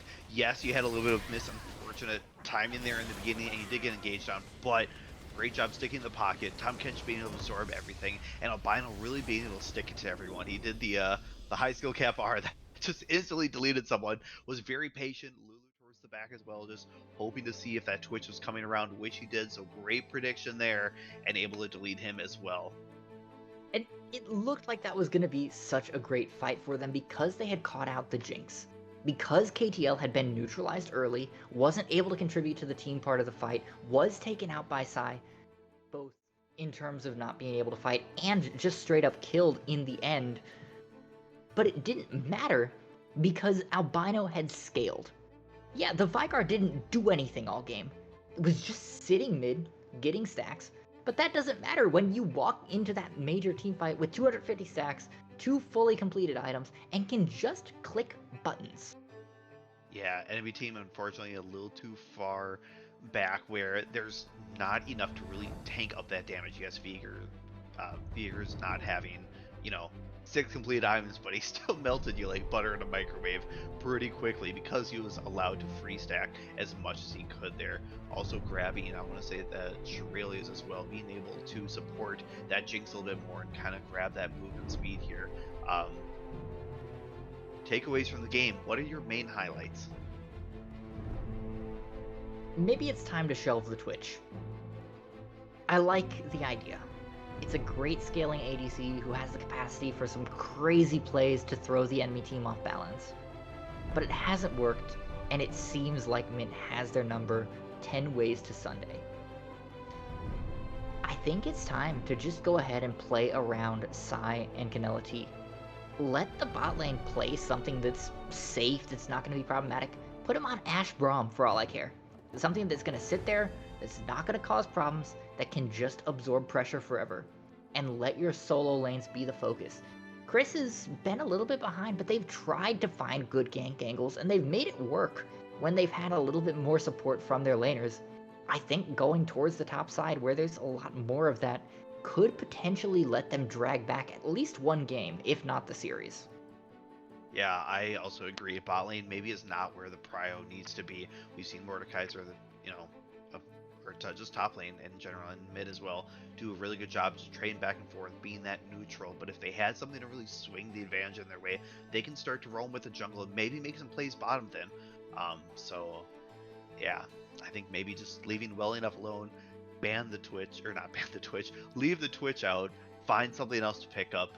But MVP, who are you giving it to this round? Ooh, that is a tough one. And the obvious answer is give it to KTL. They did the heavy lifting, but I think the value there is actually more onto either Mollywops or Rat Queen Delilah. Because yes, KTL was the flashy one. KTL was the one who had all the stacks, all the damage, all the ability to tear through. But it was Mollywop's zoning early, it was Rat Queen's early gank that got them there.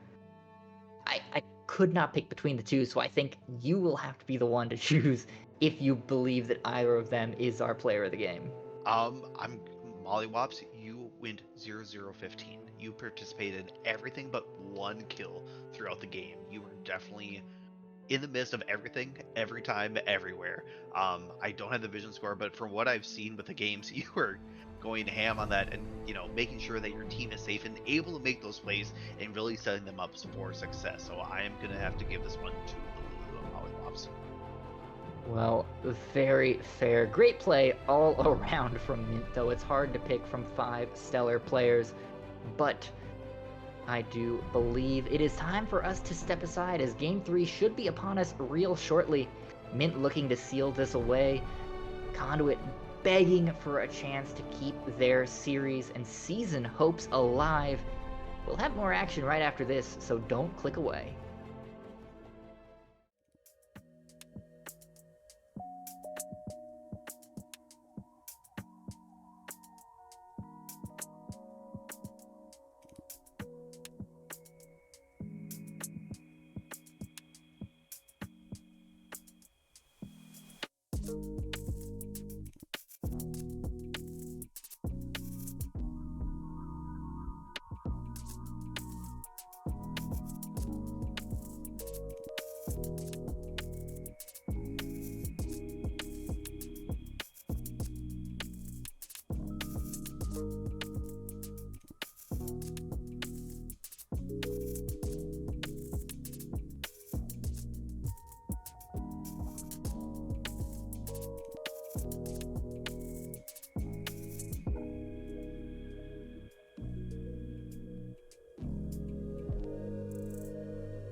Once again, no rest for the wicked as Mint remains on blue and Conduit remains against the wall.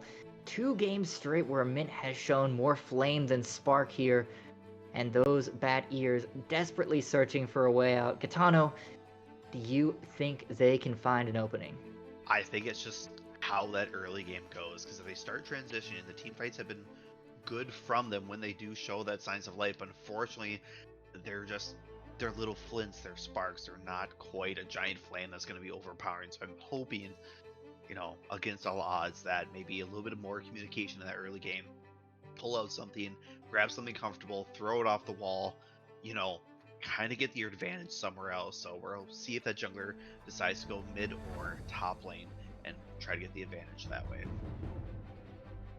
Bans coming out. The Skarner and the Jinx are off the table, but there's still a lot of power left in that Mint bank as Nico is the first pick here. Still a little bit flexible as we could technically see that in support, but more likely to be mid here. How do you feel about that as a blind B1? It's Nico, there's no really giant holes in there. Plus, it's that giant team fight synergy that can kind of really come out here. I like the pick being able to disguise yourself and really catch someone out. Oh, we're gonna grab someone here, or oh shit, it's Alistair walking on us, but lo and behold, Nico's coming down. So, I like the pick. I personally struggle against it, and it can really run you rampant if you do let her. So, Zaya being picked up, nice safe 80 carry, can really kind of peel for themselves here. So, they see what they decide to sport with that. Yeah, the Rakan already banned out, so won't have that lovers duo, but the Rel's still available if they want to return to that, or the Swain. Alright, so this is not the let's play safe bot lane that I was hoping to see from Conduit Jiji here. And Yeah, I'm a little bit concerned. it's definitely, you're pushing the chips all in at this point, because if Swain does get the pull, Saya sends out the 3 feather stacks, does on the back, you have rooted someone successfully for 3 seconds possibly here early, but you need to be able to finish out the damage. And what we've seen on the other side, it's difficult for them to get that early game and kind of swing the jungler advantage while they have it. Zerg being picked up super mobile. Also that hyper skill carry that her and Jinx have been constantly contested throughout a lot of games. Yeah, Zeri does fall into kind of the hole where if you don't hit those 2 items fairly early, they don't offer a lot of damage, so she doesn't really start to scale well until she hits 3, unless she's very far ahead. So this is potentially an opening for Conduit, although there have been openings before that they haven't exactly managed to succeed with, as Jin Zhao to round out the comp, another great early game fighter for this Mint jungle. Yeah, really closing the gap, towards everything right now, and really that skirmisher, that's going to be great. So unfortunately, I don't want to see Zinzao go in there, pop the ult, spread everyone back, and then Nico crash down on a no one, unfortunately. But Zinzao, great early game. We'll see if they decide to swing that in to bot lane as well and kind of get that Zeri ahead. Grog is being picked up towards the upside. A great job of being engaged or disengageable, depending on where that casket falls, literally here. So we'll see if that ends up going to the jungle route or possibly going top. I've seen it played mid. It's one of those flex picks, but I'm not sure how flexible he actually is. Yeah, definitely leans more towards the top lane right now, and I think Mint is calling that out with the Vi ban here. My concern is Gragas is not a champion that is known for his early dueling potential. Don't get me wrong, he'll stand up in lane and be real annoying, but if picked into something like the TK, or an Ornn, or a Scion, anything that can just sit there and scale into infinity in the late game, it's going to be another of the exact same game where Sai just can't find footholds after lane phase ends. And we see the TK still available, Scion, Ornn, all of these top lane beef tanks still perfectly possible to be picked here.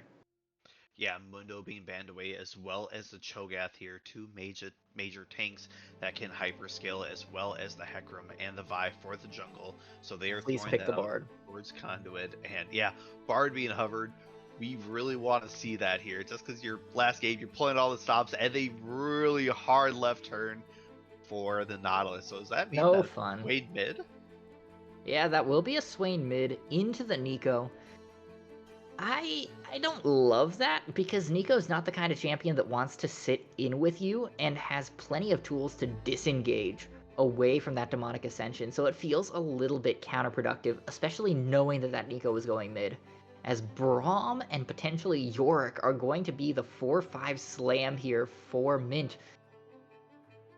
Hovering the Okay, Timo. Just I said after post game that I wanted to see Conduit slam something crazy like the Timo, just go completely against the wall, pull out something. But no, it's going to be the Scion here, and great tank. We don't see him played very much anymore, but still has great capacity for scaling, has incredible disrupt in extended team fights with the Decimating Smash and with the Unstoppable Onslaught. So love to see him resurging into a little bit of play here and into the Gragas or potentially the Camille. Should still be a-okay, as you may be right with that Gragas going into the jungle. yeah, I think that is the jungle pick here with that Camille lock and Scion. No, excuse me, that infinite health scaling up here. So, you know, if you get a really good early game, you just become too much to handle. As, you know, Camille has great burst, can grab that shield right away and trade back and forth. So possibly a little bit of early struggle for Scion, but we'll see how it plays out here. They just have so much engaged tools here from Minspark with Scion, Braum, and Zinzao as well to disengage possibly from all of them too. Zinzao all really knocking everyone away. Braum can slam the door down, you know, really knock up and kind of disrupt everyone. And then Scion, as he's building up and charging up the knockup, you always want to get out of the way, as well as Nico. So, final thoughts, and then your prediction. Where are they lying? Ooh. Final thoughts. I like the pivots from Conduit with the Swain, with the Gragas, throwing everybody a little bit off. I wish they had come a little bit earlier in the series when they weren't already against the wall, but by the same token, we wanted to see them pull something out of the hat here. And pivoting team comps like this are exactly that. At the end of the day, though, what Mint has drafted is more or less the same comp that they have drafted 3 games in a row. An ADC who can just go crazy, a support whose job is to either keep them safe or just stay out of the way, a jungler with plenty of early pressure, and a mid lane and top who can control the battlefield with ease. Yeah. I don't see a way, given how this series goes, that Mint loses this unless they forfun it. Yeah, I think on the opposite side here, Conduit just needs to play safe. We know Zinzao, once he starts to snowball, really takes over games and can cause havoc amongst every single lane here that we're looking at. So I think it's just early game, let it develop on its own. Let's get a 0-0 into like 10-15 minutes, you know, start to hyperscale. You got the Swain that'll be, you know, stacking up with that power with those crows and really kind of cause disruption as you try to go in, because there is a dive comp team. Once Zinzao goes in, he is not going out here, and you do have great tools of disengage here from Conduit, but you have to get there again. So I think it really depends how this early game goes is going to spell the recipe for the team. Well, we shall see. Just a few minutes until we get onto the Rift for what may be the final game of this series. Mint looking to punch their ticket to the final. Conduit looking to stay alive. We'll have the game on your screens in just a few minutes, so stay right here. We'll be back.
Alrighty, ladies and gentlemen, welcome back onto the Rift for what could very well be the final game of tonight's series.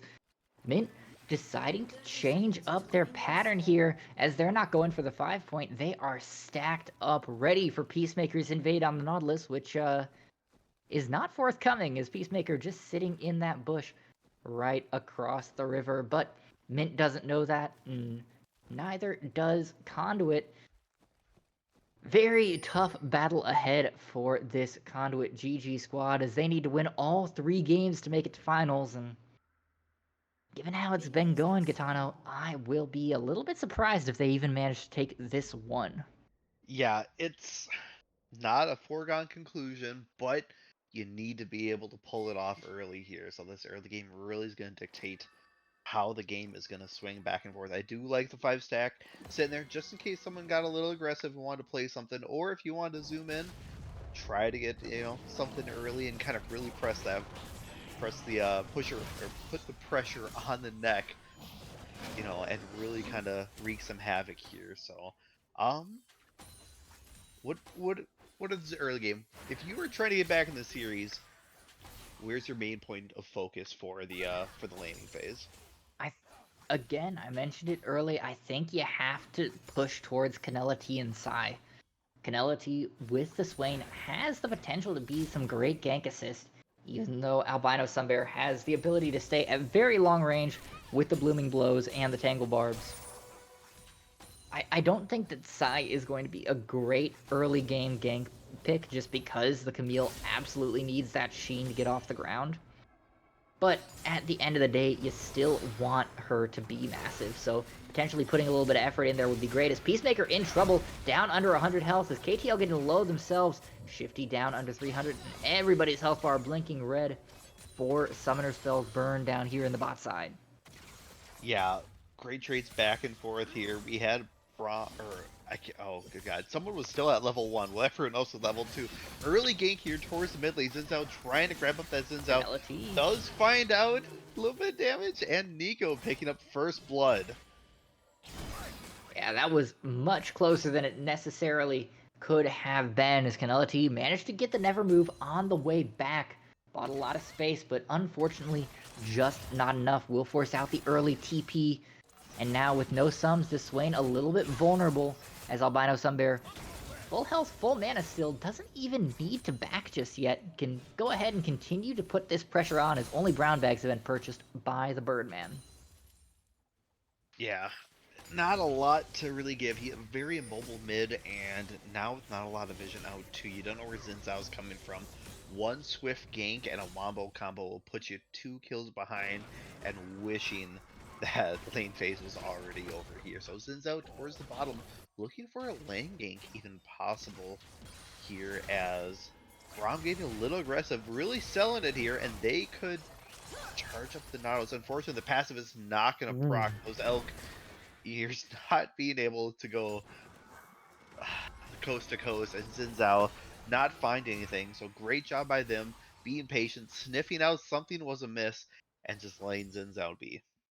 And this is going to mean double buffs for Chris, as they know that Rat Queen did not have time to pick up that Scuttle Crab with the way they came into that lane. A little bit unfortunate after Delilah's had such a great early match in terms of all of the early pressure they put out. But no such luck here with gank number 2. We'll have to rest on that first one and clean up a little bit of this bot wave to try and stay even with the Gragas's. Psy in a little bit of trouble, down under 200 health, as that Decimating Smash doesn't quite knock him up. Yeah, maybe a little low on mana, but pretty healthy compared to the opposite Camille. Being able to go in, but once you go in, that Scion really starts to excel with the shields, being able to knock you up, so... Back did get canceled there. A little bit awkward for Psy not being able to complete that and go for the teleport. We'll give Control Alt Elite time to back and TP back in as well, and potential for a second cheater back as well for the Scion once they get that ultimate to charge in, as we may see some fighting here over the Drake. Mollywop's in trouble, pulled in by the dredge line, and will likely go down looking for the jump across the wall. Does find it, however Chris is going over, doesn't get stunned up but will get knocked up and taken down by KTL And now without the jungler, it's a little bit too dangerous for Conduit Jiji to look to continue this Drake. Molly is very low, and the pull will connect. Shifty picking that up, but Peacemaker going to be the next to fall as KTL now 2 kills on the fight. Looking to finish with a third as Shifty the next target, but will just walk away around the corner. Still a 1 fight for Mint Spark at the end of the day. Yeah, starting that dragon off right almost at spawn, kind of a gutsy play there. As you know, the flash was taken out. Braum has to be, jumping to someone on that other side, and a little bit of a aggressive play here by Chris, going blindly over the side there and finding out that unfortunately there's a little too much reinforcements there on the other side. Now, it is unfortunate for the side of Mint. They're not going to get their on-spawn Drake stacking for the 3rd game in a row, as finally Conduit realizes they need to start contesting these early objectives. But when you lose that many kills in exchange for stopping the Drake, I don't know that it's necessarily worth it here, Gitano. Yeah, not quite what you want to see on the trade back and forth here. 3-1, nothing too crazy yet, but definitely could spell disaster if you don't get it under control. Camille all towards the top side. Zion already charged up here, so going to be taking a little bit too much damage here. Gragas flying in there, not finding anyone. Ult coming down from Oh, Zion, the not hook able to shot find someone, doesn't and connect to the so wall. much back and forth here. Meanwhile, Nico running towards the top side. Gragas going to be falling here and trying to get the Camille here. The ult down from Nico, just enough to stall out as a double kill by Xin Zhao. 2, 0, and 3. This early game monster is now on full alert. Now, that was a little bit of an awkward fight, don't get me wrong. Lots of cooldowns that didn't quite connect, lots of spells that could have gone a little bit better, and Control Elite might be in a little bit of trouble if Sai decides to chase, but still, at the end of the day, 2 kills going down to Delilah. They'll lose just 1 plate in the mid lane, and should be able to pick up quite a bit here. In fact, it looks like they're going to back off, only get the 1 grub, as they are afraid of the Drake take on the other side. KTL and Molly in trouble. Molly looking to find that hop out, may not get it, as they will go down under 200 health, trying to run away, but Peacemaker flashing forward to get that passive procced will secure the kill for their ADC. Now 2-0-0 on this Xayah to match up with KTL's scoreline. Yeah, great job by them, and now they're transitioning to the dragon. You know that jungle's not there, otherwise you probably would have poked his head out somewhere in the midst of that fight. Good job by Swain too, popping out and just trying to use the ability to slow everyone down. Does find the kill here, and an early dragon take by them. Cloud, a little bit of movement speed here going on, and cooldown. Xin Zhao repeating towards the top side. Camille trying to get popped up, though, is not going to find help. Swain trying to relieve a little bit of pressure, but not going to happen. Sion charging up the pop-up and does end up find a kill there for the Camille. Yeah, stacking up pretty efficiently as well, up to about 300 already, especially helped by those extra kills, feeding in as Delilah's chain gank top, mid, bot, top has just been great. However, on the bot side, Peacemaker very low, already going down as KTL does not know that Chris is coming in from behind, but Shifty forced to use that ultimate defensively, as now the Zeri and Braum are separated. Swain coming in, however, the Demonic Ascension will not catch KTL. It's just Molly in trouble. Molly will go down for the 3rd time this game, but the ADC gets out alive, gets another kill, and Albino is going to get a couple of plates here in the mid lane in return. Yeah, Gragas doing a good job of coming down there since the team was in trouble. They do end up trading back a kill, and a lot of cooldowns by Zeri being blown there. So I wouldn't be surprised if you see Chris make a repeat appearance down there, as only Braum with a flash and nothing else to really contest if there is another gank here. So they're playing a good job bot side here of just letting things naturally come as they do, finishing the Kraken Slayer here early before Zeri completes the item, even though 302 to 201. But there's a 300 gold bounty, and you want to get that off, get that in your pocket, and really start to develop towards that bot to mid game now. Yeah, however, all of this gank pressure from Chris has given Delilah enough time to equalize the farm and pick up a Titanic Hydra, so they will be tearing through camps here in the near future, and there's just about nothing on that Gragas' side of the map for him to take. Gonna have to look for some ganks if they want to find anything over the next couple of minutes. Yeah, great vision though, as we see here. Everything towards red all the way up to mid. kind of covered up there. So as soon as Xin Zhao makes a move minus the lane, they are going to know about it right away. As pings go down, Braum clearing out the vision. Also, Xin Zhao trying to scan, so he does end up taking the back route here. I don't think they are going to know, and this could spell disaster for this bottom that's just starting to get some momentum. Yeah, there's a wave here. It won't be able to crash, but Shifty going to get locked up and knocked down. Does not get stunned by the Braum passive, but under 300 health, forced to run away. Peacemaker very low as well, and this should buy plenty of space for KTL to get more stacks of these turret plates. As Nico towards Nico the bot, coming in and from behind, no gets Shifty idea. and will get... No!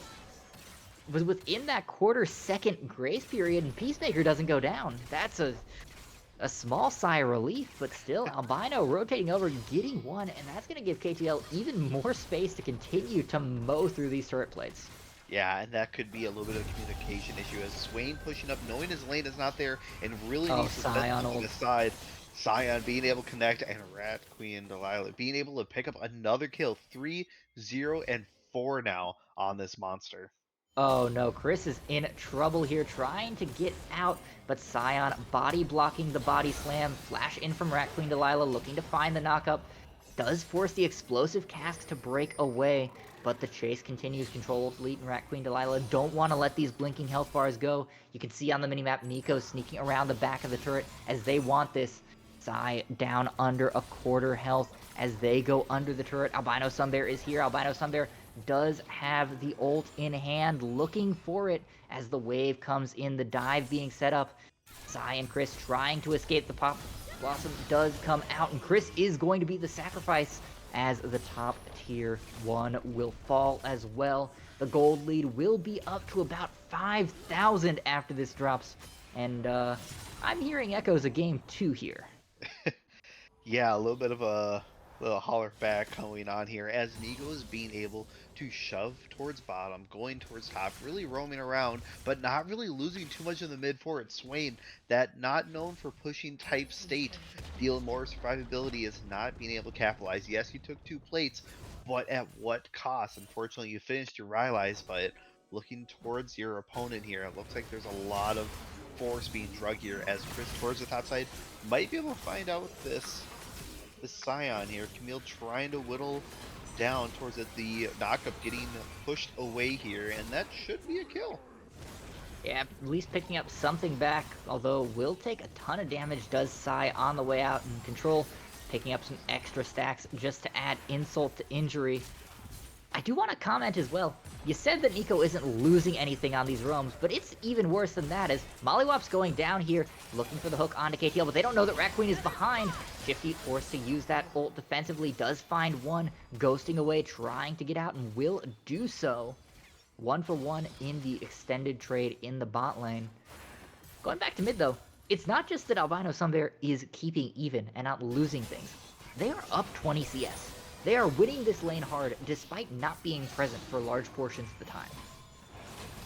Yeah, unfortunately, Swain not able to capitalize on the roaming, not roaming with TP, being down, being used more towards lane and less towards the sides, being able to help here. Xin Zhao picking up the dragon here, 5-0 and 4. Titanic boots done. Sitting on 1,000 gold here, 6,000 for total, leading any team right now. More gold in his pocket than none, and it's kind of him right now ability to exert his force wherever he pleases. Towards the bot side, we've seen mainly here Nautilus and Zaya doing a really good job of trading back and forth. This Braum is able to soak up a lot, but the amount of feathers that are out after the shield goes down has spelled a little bit of trouble. So without the Xin Zhao, the bot lane's doing just fine, but now it's the other lanes that need to kind of come together and kind of stop the bleeding. Yeah, speaking of bleeding now, Mint looking for that Rift Herald. They want to break more turrets here, and they will take this without any contest as Chris is on the wrong side of the map to respond. Where do you think this drops? Is it going in mid to let that vision line march forward as we get closer to soul points and drakes, or are they going to put it in bot and try and put KTL on that pedestal once again? I think you put it in mid here. Meanwhile, Braum trying to get out his life. Unfortunately, not gonna happen here as they do drop it mid. I think that's a smart thing. bot lane's doing just fine on its own. Zuri's able to scale here. Just about done with the call, gonna pick up the second item. You get 2 charges off, and you're sitting in a really good spot here where you could possibly lose another turret. Jin charging up here as the Demonic Ascension is popped. This is going to be a 3-on-3 as Control Elite and Delilah are looking to get away. Sunbear caught up on the backside will likely be the sacrifice as Delilah's gone back in, trying to find kills on the backside, but will give their shutdown to Sai as well. That's 2 in the team fight for the Camille, who now has a huge injection of gold with the collapse into the mid lane. And a little bit of over-aggression there from Mint. Uncharacteristic, as they just don't respect the fact that they are outnumbered. Yeah, even though you have, some big guns in your pocket, that turret is going to be hitting. You're outnumbered as well. You took the tower, you have some money in your pocket. Go and spend it, have some fun. But letting the Camille come back now 3-2-0 with the Triforce completed as well. Completing the boost, she is going to be hitting pretty hard and kind of really start to isolate possibly out this top side and really carve out maybe a little bit of advantage for him here. Yeah, and Control Elite has done a great job of holding the line up against this Camille, but as more items come through, that job becomes harder and harder until he starts to hit the Giga scaling point, the 10,000 health mark, where even those empowered Qs just don't cut through the health meaningfully. It's going to be a while until that happens, though, even with the fair bit of winning he's doing, is now looking to track down Canelo T, get some more stacks, and continue to grow here at 3,300 health already. Yeah, and Swain here, completing the Rylai's, haunting guys as well. The Leandri's going to come out, not opting out for the Roa here, but Roa going on Gragas actually for that 4 stacks already. Hoping to get to that 10 and really double up everything. Meanwhile, they do get the turret, but possibly at what cost? As we see 4 here with the TP going on, fight inbound here. Zuri towards the backside, trying to poke someone down, does find Swain a little bit, but that ult being able to sustain him. Flash out from Nautilus, trying to get out there. Nico towards the backside, does find 3. Casket going out, trying to disrupt a little bit. Seismic shove in there. Shutdown going down, 700 gold there. Zaya feeling it. Camille trying to do something. Unfortunately, he's going to be going down at the end. And Zaya, 5, 1, and 3. Lots of shutdowns from her. Fight might not be over, though. Flash heading out of there, and that was just a blunder of a fight for both sides. That was 4 for 3, I believe, seen at the end there after it's all said and done. Yeah, that's a heck of a fight, and honestly, for Jiji, you almost want to call that a win, because given how far ahead Conduit, or how far behind Conduit has been, it doesn't feel like those fights should be even close. Now, the scoreboard is a little bit deceptive. The kills only 3 different, but 3 turrets, 3 grubs, the Rift Scuttler, map control, it's all in favor of Mint right now. And they're just playing loose. I commented in pregame that the only worry I had for Mint was if they started to for-fun this game a little bit. And it feels like they're doing that. They're playing this game more about having the highlight plays, getting the numerous kills, than they are about actually buckling down and closing this series out and punching their ticket here in 3 games to finals. Yeah, they do end up spreading the numbers here around, grabbing towards the dragon and securing that for them. 2 dragons, 2-1, so a little bit of breathing room yet. We're not going to have that 23-minute soul picked up here, but nonetheless something on the board that they need to be conscious about.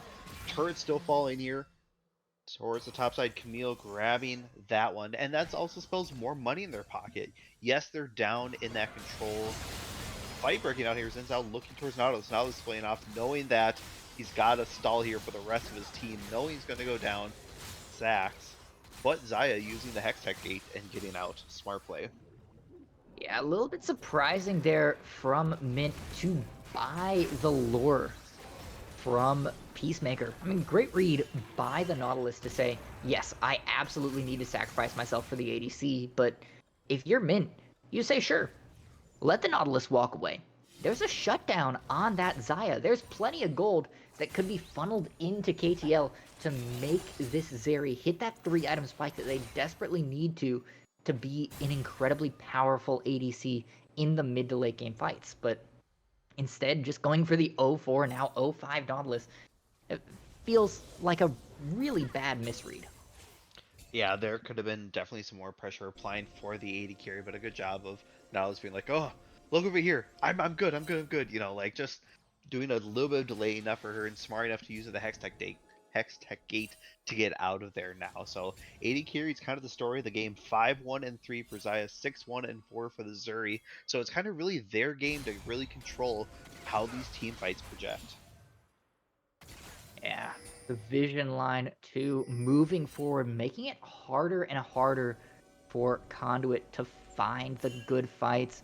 Moving as for looking to find, well, Peacemaker again. Please, guys, find a different target. TP coming in from the Swain as the Scion ult comes down. Chris on the backside trying to disrupt.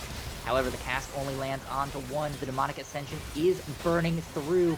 However, Penelope just not finding any damage as Albino Sunbear picks off Peacemaker on the front. Shifty is dead. However, the Zeri is down as well.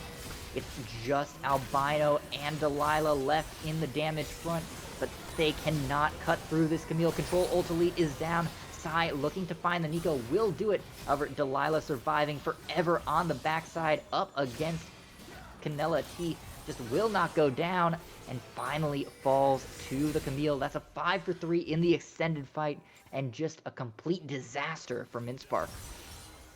Yeah, the amount of sustain now that they have towards these fights, if you're not instantly bursting down them all within the first 5 seconds, these fights are going to be prolonged and not in your favor.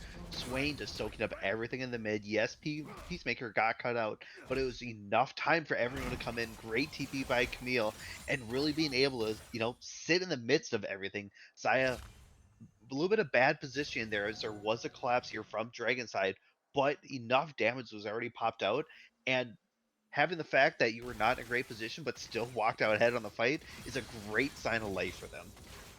Yeah, and for Mint, you've got to be more aware of KTL.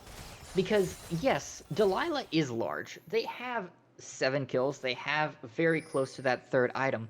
But Jinzhao is not a champion that scales particularly well. They do a bunch of damage in the early game, and then kind of stop doing that much as they get into tankier and tankier members, like, say, Canella T under the effects of Demonic Ascension. You need KTL to stay alive to actually cut through the Swain, and KTL was the first member to fall. Peacemaker is going to die again because why not? Almost certainly here, but at this point, he's worth less than 200 gold. It's not worth all of this value. But okay, sure. Triumph proc, I guess, and may just spell a Baron as Chris is running all the way to the other side of the map. Yeah, Peacemaker, unfortunately, just a little bit of positioning errors going on where, yes, you're going to absorb a lot, you're going to be blowing a lot of sums, but unless your team is there to counter, like we saw in the fight before, it's kind of null and void where there's nothing to have happen. So you have to give up Baron, you have to turtle, you're hoping for another 2 or 3 minutes here of just easing into everything. Dragon popping up in 22 seconds. You can for sure give this one up. It's not a do or die situation, but you kind of have to start turtling until everything's kind of reset. Yeah, didn't even manage to get the dive off onto Albino Sunbear as the wave just not in a great spot. They do get control over this bot river, but as you said, is this a fight they want to take? For Drake number 4 here, feels a little bit awkward as Canella T and Peacemaker a little bit cut off from the rest of the squad. Chris is in the river looking to find an angle onto that Drake, but half the team trapped behind that river wall. Control Elite doing a great job of zoning with Molly on the back. Demonic Ascension is popped. Blue team takes the Drake and looks for the fight. Peacemaker very low. Camilla T down as well. However, Sai in the back does manage to find KTL. Will die for their sins. However, it is already a 2 for 2, and Shifty just going wild on the side finds Mollywops. Peacemaker not dead. Albino Sunbear may just go down here as they cannot find a way onto Shifty. Delilah looking to find their way in will do it, but at the cost of their own life. It's a 4 for 3 and now a 5 for 3 as Chris seals the ace and deletes the Baron buff. Yeah, Camille towards the backside there, just being super patient, letting the fight develop a little bit, and then going straight to KDL. disrupting that backline and not being able to find anything. And once again, that extended fight, you're going past that 20-second mark, and they're not finding anything for it. Swain gets bursted down, but the AD carry Shifty able to just be patient. Great, job laying the fight kind of commence and just surviving, picking out the target in front of her, and picking up some more kills from it. Yeah, and now it's a little bit awkward for Spark because you had a lot riding on that early pressure, on riding the wave. And yeah, you're going to scale just fine. Control Elite is still going to be massive into the side lane, sitting at 4,600 health already. KTL is going to look great at that 5-6 item point. But Delilah starts to fall off. Molly has not had a good fight yet. Albino has kind of been hit and miss here. They need to fire on all cylinders, and it feels like they're starting to run out of runway to get off the ground. Yeah, this might be something where you try to maybe split, get a 4-1, a 1-3-1, because these team fights are just not going your way. You get the Dragon, yes, but you get popped afterwards, and a lot of towers, you're bringing back the gold deficit. Now we're less than 2k difference here, even though, scoreboard's pretty close, turrets are starting to fall back and forth. Meanwhile, Swain, looking towards the Nico, might be able to contain within everything, falling for the clone, but still keeping both within the realm here, all being finished off, and Swain now starting to get a little crazy. Yeah, 40 stacks of that passive is getting quite large and hard to cut down here for the side of Mint. Could be the linchpin around which Conduit builds their attempt at victory. However, no Demonic Ascension now as Rat Queen Delilah looks to come in, and no Ascension means no sustain. Penelope falls to the Queen, and that will at least stop the split lane push here for now. Yeah, eventually 1-1 here, but we see in the wings a little bit of a setup here. See if they end up taking the fight. Shifty on the Zaya is just doing such a good job of throwing these feathers out, really good positioning, and getting ready for these fights here. As I say that now, unfortunately, a little bit of bad positioning going on here. Trade 80 carry for 80 carry going down, back and forth. But Camille towards the top side here might be able to get that tower hit. Sion having the TP from it. Gragas, there's a lot of escape tools from him, so I won't be too shocked to see him leave as the Hextech gate goes out. They end up not wanting to Zai's just fight. gonna die. It's gonna die for it, but ends up taking the tower. There's no objective yet on the map, so a little bit of give and take, but that mid fight was not having to have happen as Camille's split pushing. Let him have it. No need to set it up. Swain already fell. Let's give a little bit of room. Yeah, the lack of the inhibitor turret falling is a huge win for Mint, making sure that there's not any pressure there as the Baron and Drake both spawn within 10 seconds of each other on opposite sides of the map. Now, Katana, we talked about this a little bit in Game 1, the potential trade here, but with Soul Point on the horizon and it being this Hextech Drake, which is commonly regarded to be one of the most powerful in the game, if not outright the most powerful, is it worth it for Spark to give it up for the Baron, or do they want this soul? As Elite is in trouble, forced to use the ult defensively, but will not make it out as the shutdown comes through for the Zaya. Shifty, however, is already dead. Chris next in trouble as Control's body finally collapses. Mollywops next target as the Pop Blossom only lands onto Peacemaker, will not even get the kill as Penelope finally being cut down, maybe here in the backside. However, Psy has picked up the ADC. Peacemaker is dead, but now it's Psy on the backside looking for Albino Sunbear. Misses the hookshot, will not connect, and now Delilah flashing over the wall, looking to complete the ace, trying to find the 5th kill. However, losing a lot of health to those Qs. May not have enough without Sunbear here. The shield is massive. It might just be enough as the ace comes through, a 5 for 3 in the fight. Now, with 20 seconds left, they're looking to get that soul. Yeah, I think Soul is unfortunately going to be all but taken here as how quickly Cao can really melt this down. is astonishing. Baron's still up. We'll see if they end up rotating for that right away or if they start dancing around. Camille was nowhere near the fight when it started, unfortunately. No TP to be found as well. So you're fighting that 4v5 Oh, out. Xayah has And found Jinzhao here in the river, forced to ooh, flash away, and does get the kill. that relieves a lot of pressure off the Baron. You can now maybe even start this. It's a 5v4 in your favor. You pick someone out here. Rob could be the target if they do find a good Nautilus hook. He is kind of outright. Bragas going over towards the side. And I think they're just going to be okay at this They're just start. starting this up. Yeah. Yeah, Albino's on the wrong side of the map, has no TP, has no mana, is going to be forced to go back. There's no real way for Mint to contest this, and they will just let the Baron fall in what turns out to be a 1-for-1 trade. You lost a soul, you gain the Baron, you have that team fight presence. We've seen it time and time again. When you're not stacked as 5, the team fight does not go in your favor. So this might be the call of, hey, let's group up, let's push up. We know that they're feeling good. They're up 2-0 in series. They might, relax even more than they have and try to fight this team fight with us. I think they might pull it off. Yes, they don't have soul, but the way that the fights have been going down, it's looked good for them. Yeah, the one way that Mint can kind of take control of this completely back is with good positioning from KTL. KTL, with 3 items, with Hextech Soul on their back, is a monster in these team fights if they can stay alive to pump out the damage with the Lightning Crash on top. They haven't managed to do it in any of these recent fights, so we need to see something different here as the Baron buff being used on 2 fronts. Sai doesn't know that there is a Nico, but the Tangle Barbs completely miss, and that means Sai's going to get out untouched here on the side lane collapse. Yeah, a lot of utility being used here. Nico kind of sneaking in as the minion towards that side bush. A great job and very smart by that. Unfortunately, not going to find anything. Braum here tried to knock up the Swain. Swain, kind of unhindered by it here, is going to be sticking towards the middle. Peacemaker does go down Zaya. Meanwhile, grabbing up a kill here from the Braum.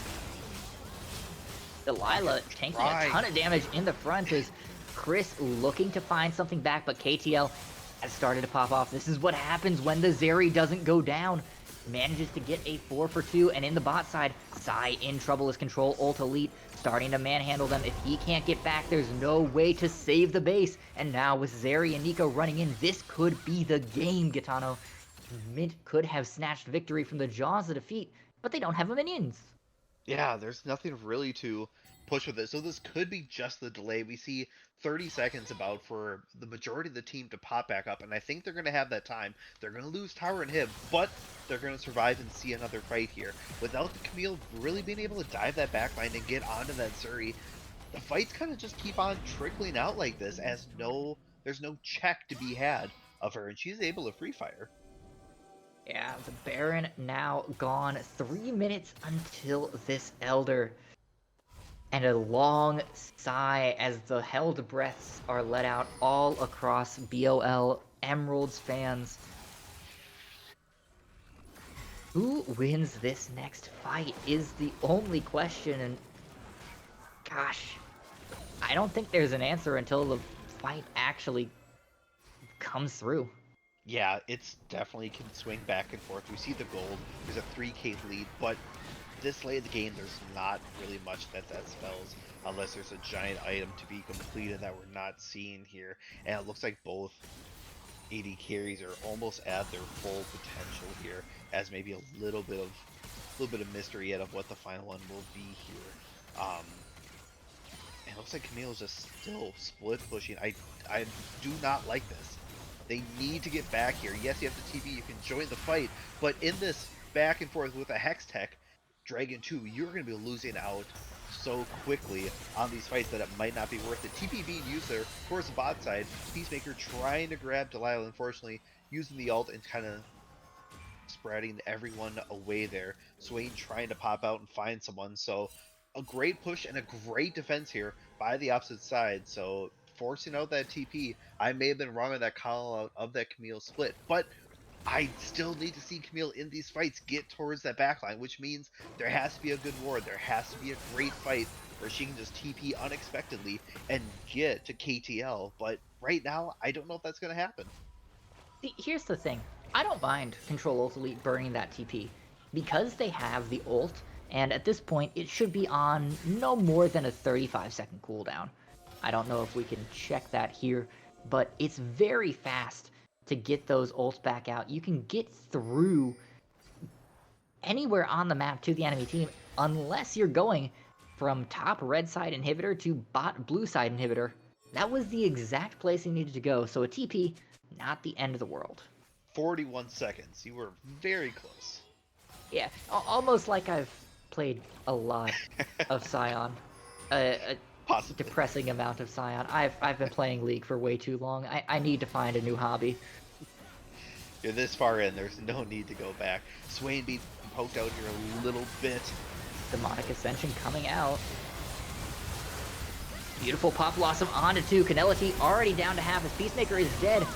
Canelity trying to stay alive as the Xayah ult only lands onto 1. Sai cannot quite finally finds Sai in the, KTL in the backside. However, it's already a 4 for 3. Chris running away for their life as Sai and everybody else have fallen. It may not be the game, but it'll certainly be the Elder here as Chris desperately tries to keep the base alive in the face of Scion. Jinzhao more than happy to solo the Drake, and honestly here, Gitano, Chris might just die.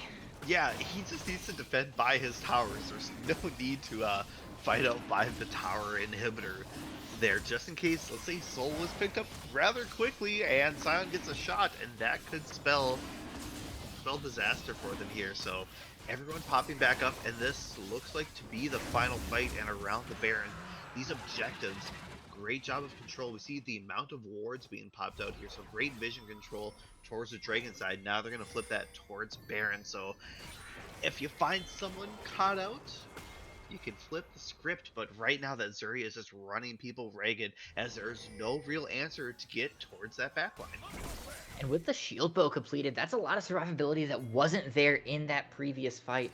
Makes it very hard for Shifty or Sai to actually pop them out, execute them early. The Baron is being started up here by Spark, and there is no vision anywhere close. The vision line pushed so far back that they're not even going to see it until it's too late. That's both end game objectives taken, and now about 90 seconds to push in and end this game with Elder and Baron stacked. Mint looks to punch their ticket to the finals. Yeah, I think they're going to be punching it here too, because there's nothing really to stop them unless they make a really bad dive play here and really start to take out too much. But with the Elder, you're going to be executing so much, plus the damage from the Hextech Dragon. So there was a very small window here that they had to kind of collapse and make use of the Zuri not hitting the full potential. But now, at that full stack, I think this is all but over here. Yeah, if there is any good sign for Jiji, it's the fact that that inhibitor just respawned, so there's a couple of waves without super minions to push in, relying just on that cannon minions to chunk down this Nexus turret. First Nexus turret will fall here with one more shot. One Nexus turret now, all that remains between Jiji and the end of their season. One fight left as the cast comes out. Canelity ascends to Demon Hood. However, a beautiful Pop Blossom onto 2, takes the health bars low enough to control Ult Elite, can just end the game on the backside in a whimper instead of a bang. But the have been lit. Mint punches their ticket to finals and will face the winner of DZG Arcadia and Omega Whooper next week for all the marbles here in Emerald League. Yeah, Game 3, great job going back and forth. They definitely had highlights between both teams here. Just towards the end, unfortunately, picking up the Dragon Soul and the Elder and the Baron was just way too much for them, unfortunately. There was that nice mid, you had 25-30 minute mark where there was a lot of congestion. Zuri was not quite online yet, and you were winning these fights, but there was no transition to the late game with those. As yes, you only whimpered away with 1 or 2, but still there wasn't enough taken after the wins here. So, takeaways. Takeaways, I mean, the big thing is when this Mint squad is firing on all cylinders, they have this front to back team comp down pat. Delilah, absolutely stellar in the early game. It's going to be imperative in the finals that whoever is facing them shuts down this jungler as soon as possible because their power and their ability to influence lanes is unparalleled. KTL quite good on that ADC as long as they're keeping their positioning, and both top and mid as well do a great job of holding their own. A very well-rounded team from Mint. It's going to be hard to find a battle plan to face them in the finals. Yeah, not a lot of holes in the team comp here as Delilah through all three games really pushed their team ahead, doing a great job of rotating, leading the jungler when he needed to, counter ganking, and getting those ahead. You know, we called out the early game of how important it was. Well, then Zhao showed that it was important, but unfortunately it was important to them, and they really did sweep across that here. But great job too on the other side. The Camille really picked up some kills, grabbed everyone. Gragas doing a good job too, but Peacemaker unfortunately just a little bit of catching out too many times to really help his team. Yep. Final question here as we look at the wildly inflated damage charts thanks to having multiple drain tanks on both teams. Who is your player of the game and your player of the series? Uh, Delilah has to be the player of the game for this one. Just too much early pressure, really exerting the force, grabbing Agreed. everything with the team, and a lot of catch-outs. Yes, we saw the little bit of the 1v1 after with the Zaya, but nonetheless, we saw so many fights go in their favor. Great setup, great execution, being able to grab the objectives and really help all the laners out continuously throughout. Series, I think I might also have to give it to Raccoon here, Delilah, as there's just so much pressure that they exerted throughout the entirety of it. You know, no matter what they were playing, no matter what their role was, they did it to the T. A couple of shoutouts as well as Molly Womps. I think over 120 vision on that support as well, doing a great job of setting their team up for success, allowing the jungler, AD carry, everyone to be aggressive when they needed to be with having that right information. KTL doing a great solid job on positioning all the way around, making sure that they capitalize when they had the advantage to be aggressive and not fall behind, even when we saw a little bit of poking holes of, you know, not quite being where they needed to be, still recovering. So great job. Let's see, what about you? Are you feeling the same, or do you think someone else deserves that crown? I think Delilah definitely gets the game. However, I want to give a nod to Control Alt Elite over the course of the series. Though they didn't have any game where they were particularly standout, except perhaps game one, where the Mundo just kind of ran rampant.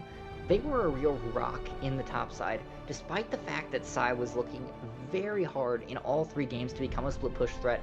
They were a brick wall. They made it impossible for any real threat to ever come out of that split push, and often they were just straight dominant over their opposite number, able to not only shut that down, but also contribute greatly to the team fights to the end of those games. And I would give them the nod, I think, is my player of the series overall.